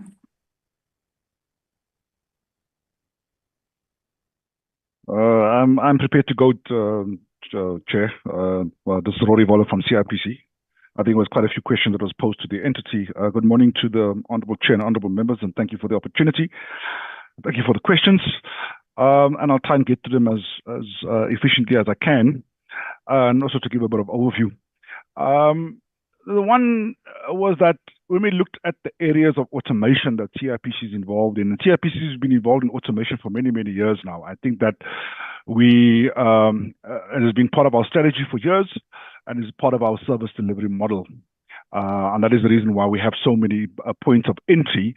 Our e-services website, our mobile app, which I will speak about because that was also mentioned specifically, and one of our flagship cross-departmental, cross-entity, cross-functional public-private partnership is what is called the BIS portal, which we developed at the CIPC, which cuts across many areas of delivery. But going specifically to some of the questions, one of the questions was for Honourable Tring. I think was the first one was a meeting and completing of these projects. Let me first start off by saying, at any one point, and I've just had a prioritization session with all my managers over the last couple of weeks because we prioritize all our ICT spend, our ICT capability and capacity, and looking at how we can complete some of our projects. At any one time, CIPC has over 20 automated projects running. We look at ourselves as part of our service delivery model as being a highly digitized, automated entity, and our environment speaks to that. So the one that you see now is just the one that we completed. So you asked the question, are they completed? Yes. Some of them in various stages of completion. Some are fully completed with registrations happening, like co-ops, had it for a couple of months now. And we're proud of the fact that cooperatives can register in an automated fashion. Our mobile app was a couple of questions. We've always had a mobile app, and I think Ms. Matamela did mention it in her presentation. We've always had a mobile app at CIPC. This is just an enhancement to the app to add additional functionality to it, and also to see how best we can enhance some of the look and feel, etc. And linked to that was a question about security. The security of the mobile app is linked to what we call the MIS. The MIS is the Managed Information Services that we have. It cuts all our domains, cuts all our services. Because CIPC was one of those entities that was hacked, as we all know, this was well recorded. We've always had a focus on security. Now, even though you might spend a lot of money on security, you can never be guaranteed that you will never be hacked. It's impossible. You look broadly around the world, you find state departments in the US, which has great security, being hacked. You got Twitter being hacked, and just this weekend we read about SAA being hacked. But we continue to show vigilance, and we continue to spend a lot of money as far as making sure that we have state-of-the-art security services at the CIPC. We have intrusion reports that we get. We have state-of-the-art firewalls that we continue to enhance. We have training of staff, which is part of it. Don't open up various emails that you see, phishing emails and the like. And we have a lot of other additional services regarding our security environment. But as for completion, yes, we have. I should mention that because CIPC works in a highly automated environment, and I know for years there's been a call to look at how do we procure across governments. And I can say for one thing that at the CIPC we have a lot of procurement challenges based on outdated procurement rules. Let me give you just one example, and I'm sorry to take up your time because this is very important to me, is that in the process of us automating our system and making it easier for our citizens to interact with the CIPC, we look for enhanced services. And recently, for example, there's many of them, but I want to raise one, is that we look for geolocation services. Where is the company actually located? So they don't have to put in and type in an address. They just put in a few, we've seen it in other websites, right? E-commerce websites. You put in a few little letters of your address and the rest of it comes up. It gives you a drop-down screen and you tick on the one to say, this is my address. Just for us to procure that takes a couple of months because the rules of procurement by National Treasury do not allow us to identify to say, this is the best in class. We have to go through 20 of these, look for trying to get through a process of identifying why we chose this one, and therefore we get hindered and by our ability to move quickly on some of these automations. And we have a very agile approach, and we move quite quickly. And we want to produce these services and bring them out to the public far quicker. A meeting with the accountant general to have a discussion because it hampers it. Our mobile app, for example, if any of the members want to test it, you will find our mobile app there, but you will only find it on an Android device. You won't find it on an Apple device, an iOS device, because Apple says, give us your registration number because they only recognize companies. They don't recognize the public entities. And we've been fighting with them to say we don't have a registration number. We're a public entity and the rules against these things. So we try and work through them. Being, as I said, highly automated, we try our best to work through them most efficiently as we can, not always to my liking, of course. APIs, for example, we've always had APIs for the public interfaces. We supply data information to a variety of departments, Department of Home Affairs, you name them, Department of Health, almost every single one. We supply them with information for their services. But when it came to the private sector, it became more difficult because the regulation rules regarding how do we charge for this service and the fee that we charge was a very archaic rule. Our API service was never written for that, but we managed to get around it. And as the DG mentioned about the Omnibus Bill, we will also be changing some regulation to make some of these automated services easier to bring to market and bring to citizens who require them. So to answer your question, yes, we've got them complete. Various stages of testing. We've got something called defined testing groups, whereby we bring out a test environment to the market, but only to a define. So, for example, API fee structure, we want you to test them with the banks. So we get a whole lot of banks tested in the environment. We close and we grade the button for the rest of the public. So if we're able to get some traction, how does it work in actual life? Coming to the question by Honorable Chance, this is something that raises its head forever. But let me tell you what, the CIPC has strengthened this environment immensely. And I'll tell you what we've done. Firstly, no paper involved. So when you come in a director, you need to link up with the CIPC, which we then direct you to the Department of Home Affairs, and then we ask you a couple of questions that only the director should know. For example, when was your ID issued? Number one. Number two, are you married? And if you are married, when were you married? Number three, what's your address? We know address has changed, so we try and look at that in a different way. So we ask you these personal questions so that we're able to verify who you are when you are being changed. I, for one, have never seen a proper hijacking in the last 10 to 15 years.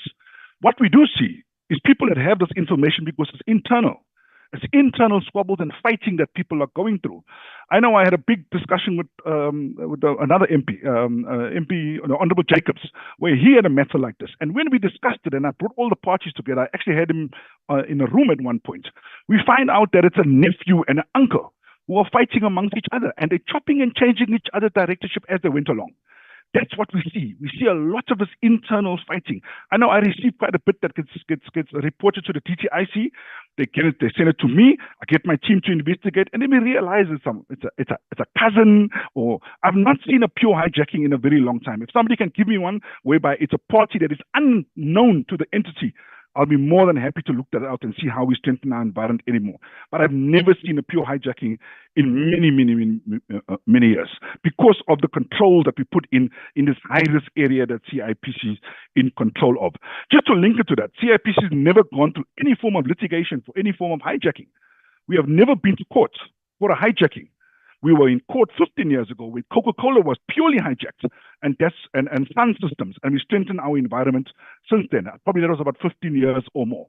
Never been to litigation, never received a court case as far as the pure hijacking is concerned in all those years.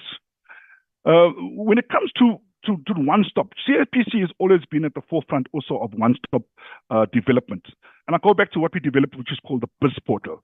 BIS Portal is an award-winning process whereby we put all departments together who are responsible for the starting of a business. So we've got SARS, we've got UIF, we've got Compensation Fund, we've got Department of Home Affairs, and we've got the private sector, and that we've got the banks.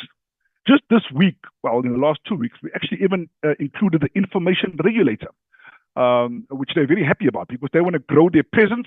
They see our BIS Portal as part of the particular process. So we've placed their services on our BIS Portal. So you can go and apply for a public officer, and you can supply us with those reports. Those all go to the information regulator, but it's through the BIS Portal. We even got BEE. You apply for your BEE certificates and the like through the BIS Portal and stuff. This is something that we did because we believe in the value of having a single portal, as the DG also mentioned. So we'll be very much involved in fusion centers because we've got a lot of experience in this particular area at CIPC to bring departments together, to bring entities together, and make sure that we have the right data to make economic sense. So also data verification, data analysis is a big part of what we're doing currently at the CIPC, and I have a big project running out of that.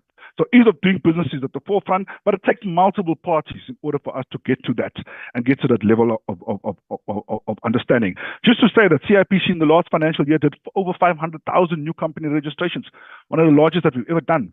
And in our analysis, more than 90% of those companies were registered within 1 day.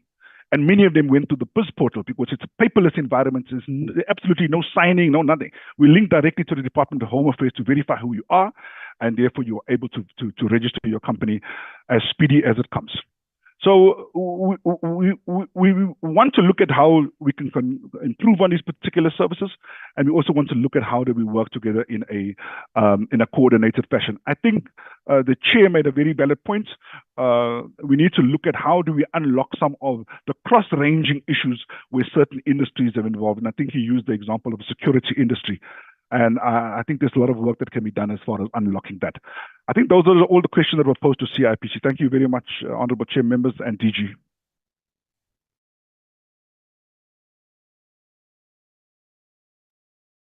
Next respondent, please.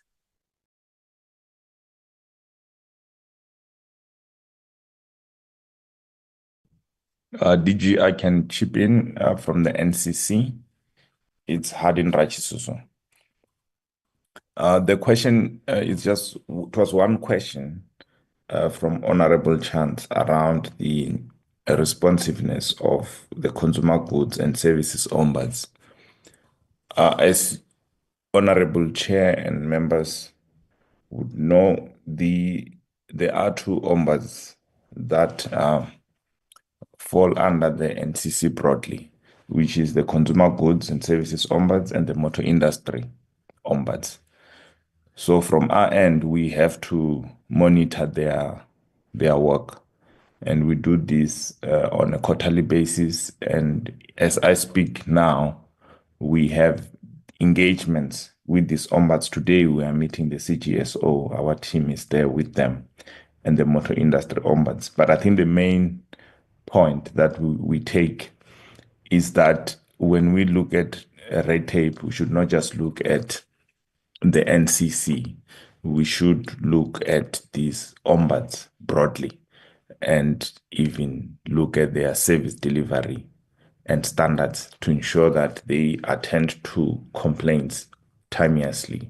So from our end, DG is to confirm that we will follow this up formally with the CGSO, and I would extend the same thing to the Motor Industry Ombuds to ensure that complaints are being handled efficiently and resolved quickly, as we are embarking on that as the NCC at a national level. But DG, of course, there would be cross-cutting issues that we would give input to you when we have to engage on that. Thank you. Thank you. Who is next? Good morning, DG. So, from the NEF. There was a question relating to turnaround time for the application processes.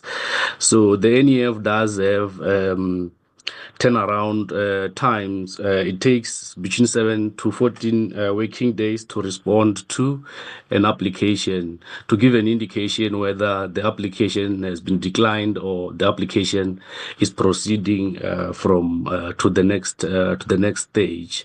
So in terms of how long does it takes to conclude the actual application, so that depends. It actually takes between 6 weeks to 3 months, depending on how quick an applicant is cooperating and then submitting the legal requirements.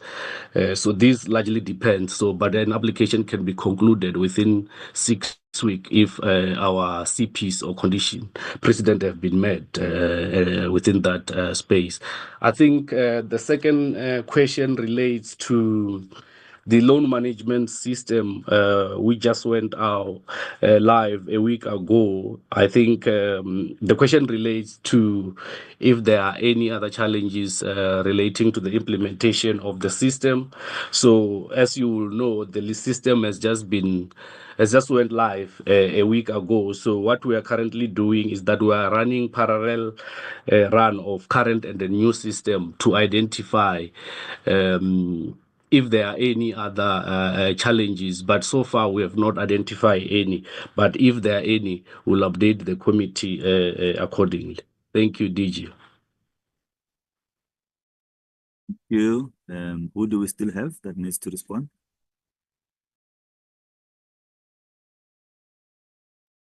We have the IDC, the SABS, and NRCS, DG.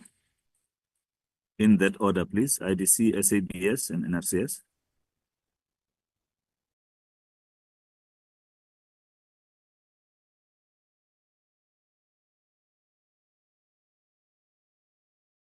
IDC, are they represented?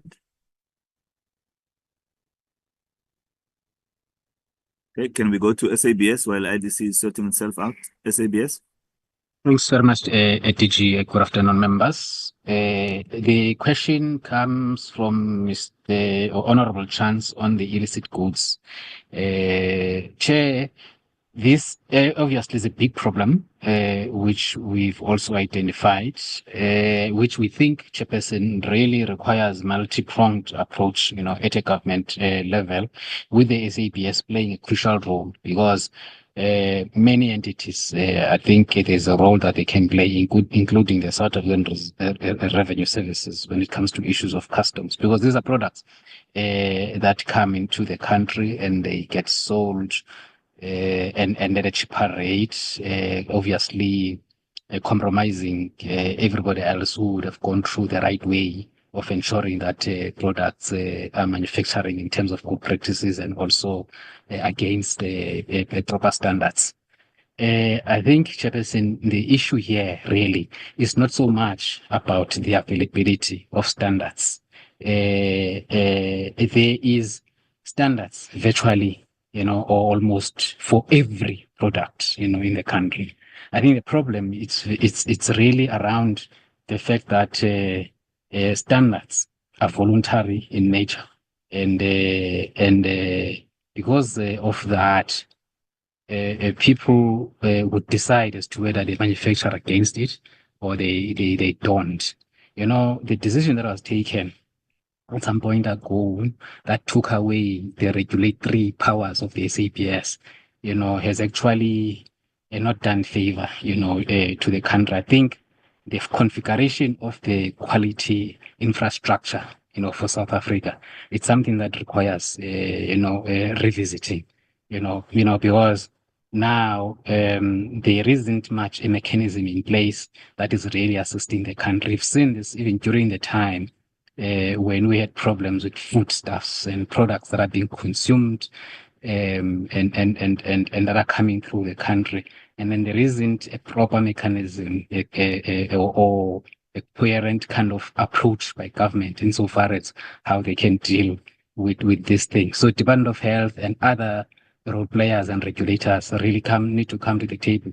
What we have done internally, we have started a conversation on how we can coordinate, the government response to this issue, looking, or taking that role, on the basis, or taking the lead, in fact, on the basis of the fact that we are a quality authority in the country. So it's something that we are now discussing internally, and then we are going to be coordinating everyone else, obviously through the DTIC, to see how we can deal with this thing, doing that, because when it comes to quality, we are that authority and everybody else will probably look at us. Chair, I think it requires that attention, and then we are responding to it, and we probably have to update everyone as to how we are doing there. Chairperson, that will be my response at this stage. Thanks very much. Okay, thank you. NRCS? Thank you, Chair, and good morning to members and DG. In response to NRCS, there was no direct question, but we are also involved in the regulation of products, and in terms of the illicit trade, we work with SARS, and we have officials that are also involved in goods clearance at the ports. So we have access to the data through SARS, and we are managing through that. Yes, there are challenges, and we have noted that there is need to increase the presence and the quantum of checks that we do take with regards to products that are coming through the ports. And we are doing that, and through also the intervention from the DTI, the DG, and the minister in terms of how we look at our targets, and moving forward, we are also then concentrating more on addressing the non-compliances and the illicit goods, or what we call non-compliant goods. However, with us, it will also still be limited to those products that are regulated by the NRCS, bearing in mind that we don't regulate all the industries, but it's the defined products. Thank you, DG. Thank you. DT, Yes, ma'am. with the chair's permission, can we ask to submit the IDC response in writing and perhaps request the NLC to take to respond? I think there was a question for the NLC. Proceed, NLC. Thank you, Chair. Thank you, DG. Good afternoon, Chair and honourable members. I think the question related to the hijacking of NPOs and what the NLC is doing about that. So we have embarked on a modernisation drive. What we've done is we've created a digital platform and included in the actual process flow is checking with entities like CIPC and the Department of Social Development in terms of verification. I think the only challenge that we have currently is that the Department of Social Development is also going through a modernization phase. They are also busy migrating their data onto a new system, and they are also in the process of deregistering an enormous amount of NPOs who have been proven to be non-compliant with the NPO Act. I can support Commissioner Voller's statement that in terms of the hijacking of companies, we haven't seen that. In terms of our data shows that there are discrepancies in terms of how people register with CIPC versus how they register on the NLC system, but that we have a quick turnaround time with CIPC in terms of addressing those. So there are controls in place to look at that. We also have we call it an inspectorate unit that goes out before to verify that an NPO actually exists where they say they are located, that they're actually doing that work. And then we also follow up after we've made a payment in terms of monitoring and evaluation. Thank you, DG, Honourable Chair and members. I hope that answers the question. Thank you. Thank you very much. Chair, maybe to just reiterate the request that we submit the IDC responses in writing. And with that, I would request to hand over back to you. Secretariat, I'm not sure if there's a question that we've not answered outside of the IDC ones. Thank you, Chair. Thank you very much, the DG and the team. Can I just check with the honourable members in case something is left out from the questions? Chair, Mr. Chance has raised his hands, Chair. Yes, Honourable Chance. Thank you, Chair. I want to follow up on the issue of the hijacked companies because if you recall, members, the NLC came to see us at the end of last year.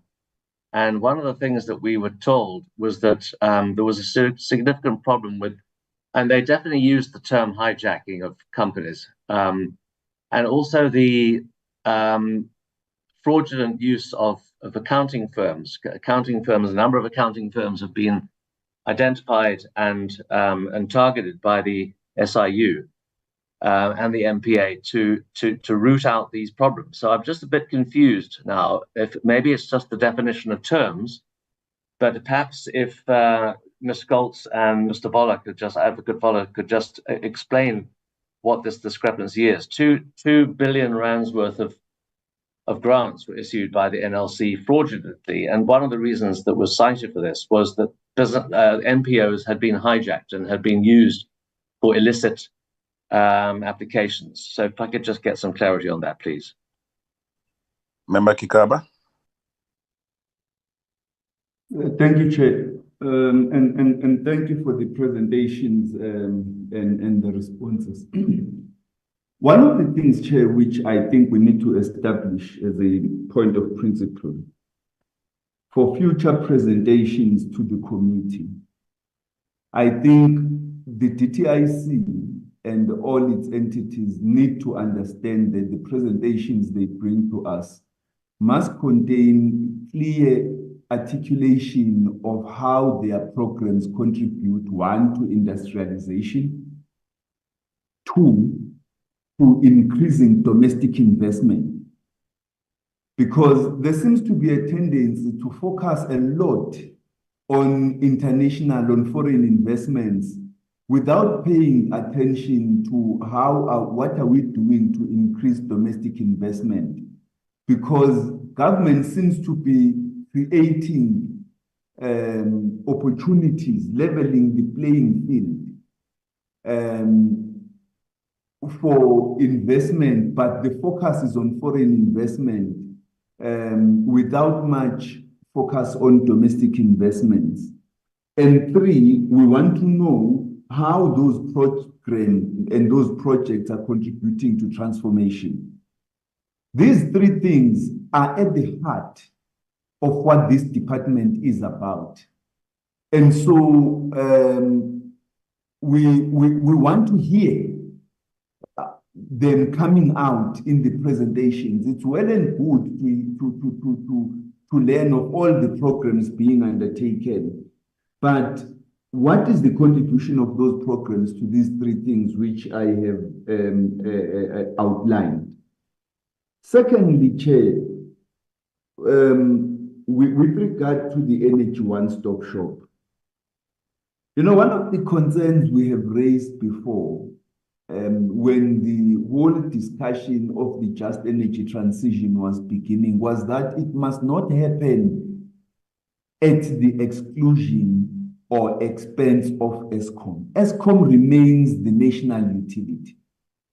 And as a national utility, the country's center of excellence, we need to support it so that whatever programs are taking place, there is a clear involvement of our utility and nothing is done to undermine it. I'm saying this because our understanding clearly should be that energy, freight logistics, communication, and other network industries are at the center of the industrialization of the reindustrialization of South Africa, and that because of their scale and large quantum, they possess the biggest opportunity for South Africa to reindustrialize itself and create network infrastructure that's able to connect the different cities and industrial areas across the country, including connecting them to mining centers. So it's important that ESCOM should play a role, and that in what we do with the energy one-stop shop, we do not decentralize our energy generation and infrastructure so much that it becomes difficult to harness the industrialization benefits of the massive energy infrastructure that exists in the country. So we have got to think hard about how we are ensuring through these programs that the end goal, the ultimate goal of industrialization is not undermined by creating a lot of small pockets of projects that at the end of the day will not contribute significantly to supplier development and other projects that will assist us to reindustrialize. Thank you very much, Honorable Chairperson.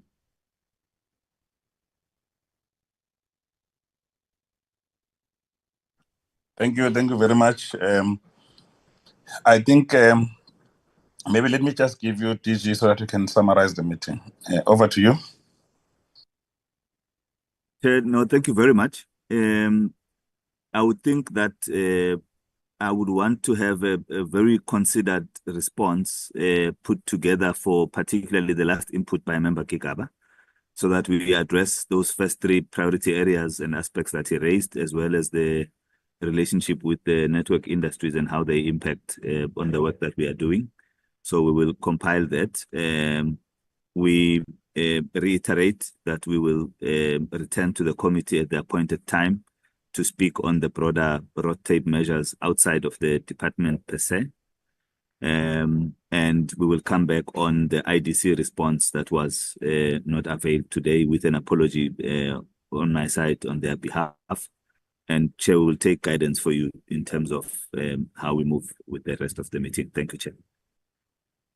Apologies, DG. Yes, ma'am.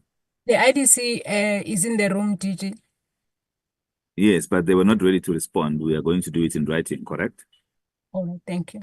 That's what I meant. Thank you very much, ma'am. Sorry, Chair, please. Over to you, Chair. No problem, no problem. Thank you, DG. I think just emanating from the questions from members, firstly, is that there is greater appreciation of the work that is being done in terms of the one-stop shop, in terms of the energy, as well as the red tape. There is an appeal that there has to be, especially on the red tape, that we have to go beyond, as a coordinating structure, have to go beyond the internal DTIC agencies, but across government. If you like, even if you get provincial government, local government, to really make a contribution, because all those layers, including agencies, they have one area or the other which could be centrally dealt with, especially at the level of CIPC and SARS as main two entities, just to make sure that those things are properly coordinated to assist small business. On the energy, I think the issue here that is being raised by the committee is issues of transformation, issues of equity, how these things get to be distributed and who decides, and what is the role that the DTIC plays over and above the technical role that is played by the Ministry of Electricity in terms of decision making on location, on spending, and so on and so on. So those are the issues. On the one-stop shop, effectively, the members are saying that we've got to find a way, and we're happy that there is a commitment that the remaining provinces are not going to be left out. Work is going to be done to ensure that there is an attempt to make sure that we balance out, because that thing helps us even with issues like in migration of people moving into these big cities, because there are no opportunities that are located in terms of where they come from. So this is one work, DG, that we will really greatly appreciate, that on a regular basis we get briefings and in terms of the areas of work that and that has been identified, but also move towards more practical reports. When we say in the energy space, we must say, here are foreign companies, here are the local companies, here are the transactions that have been facilitated for empowerment, and here are the value and scale of those projects in terms of the megawatts. But secondly, how those projects get to assist South Africa as a nation in terms of ensuring that the on and off load shedding and I don't remember what's the other term that we use, load reduction in rural areas becomes the things of the past because of this new addition. And I think also the issue of differentiating between clean coal and coal that produces emission, and how we assist through this intervention to ensure that there's technology that will assist us to ensure that we don't abandon coal, I think is one of the issues that are being raised. Obviously the other issues which at some point we'll then have to actively get involved in as this department is this question of the just energy transition, just the development and briefing, so that we can, as a committee, be updated of these loans or attempted loans, of the nature and scale of the transition that is being proposed, given the fact that I don't think that the kilowatts that we're talking about, even at scale now, are able to assist us to replace the current electricity generation strategy that is based on coal. So these are some of the issues that are being raised, and we hope that the colleagues are going to hear us. How we normally do, DG, we try to have a decent conversation, and then we then write our own reports in the BRRR and other reports, and where we then take each other into confidence based on how we have been reacting. So we are not a meeting that votes for this or that, but we engage extensively, and where we've made recommendations, we do necessary follow-ups to make sure that the issues that have been raised as recommendation from the committee gets to be taken care of. So with those few words, I would like us to do we still move to the next item, or all of them were done, Andre? All the agenda item has been done, Chair. All matters has been considered. Okay, thank you very much. Sorry, Chair. Sorry, I just want to chip in quickly. I just put my hand up. I haven't got an answer yet from the NLC and CIPC regarding the hijacking of companies. It's fine. I think it must come as part and parcel of those written responses, which will obviously come through. And Andre and the team, please continue to share those with the team. What I've noticed, honorable members are not really big on emails. I think the WhatsApp group works a lot. Even though if you've emailed them for official purpose, please try and also send in the group. I think members are quite active there. They're able to see many of the things that are there. So with that, let's officially close this meeting and thank DG and the team. Thank all the honorable members who participated, as well as our support staff. Thank you very much. The meeting is adjourned.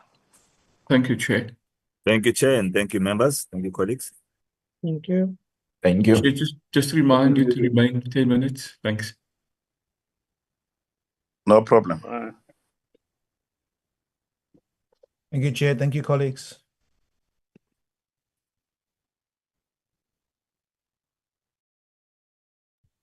Thank you. Recording stopped.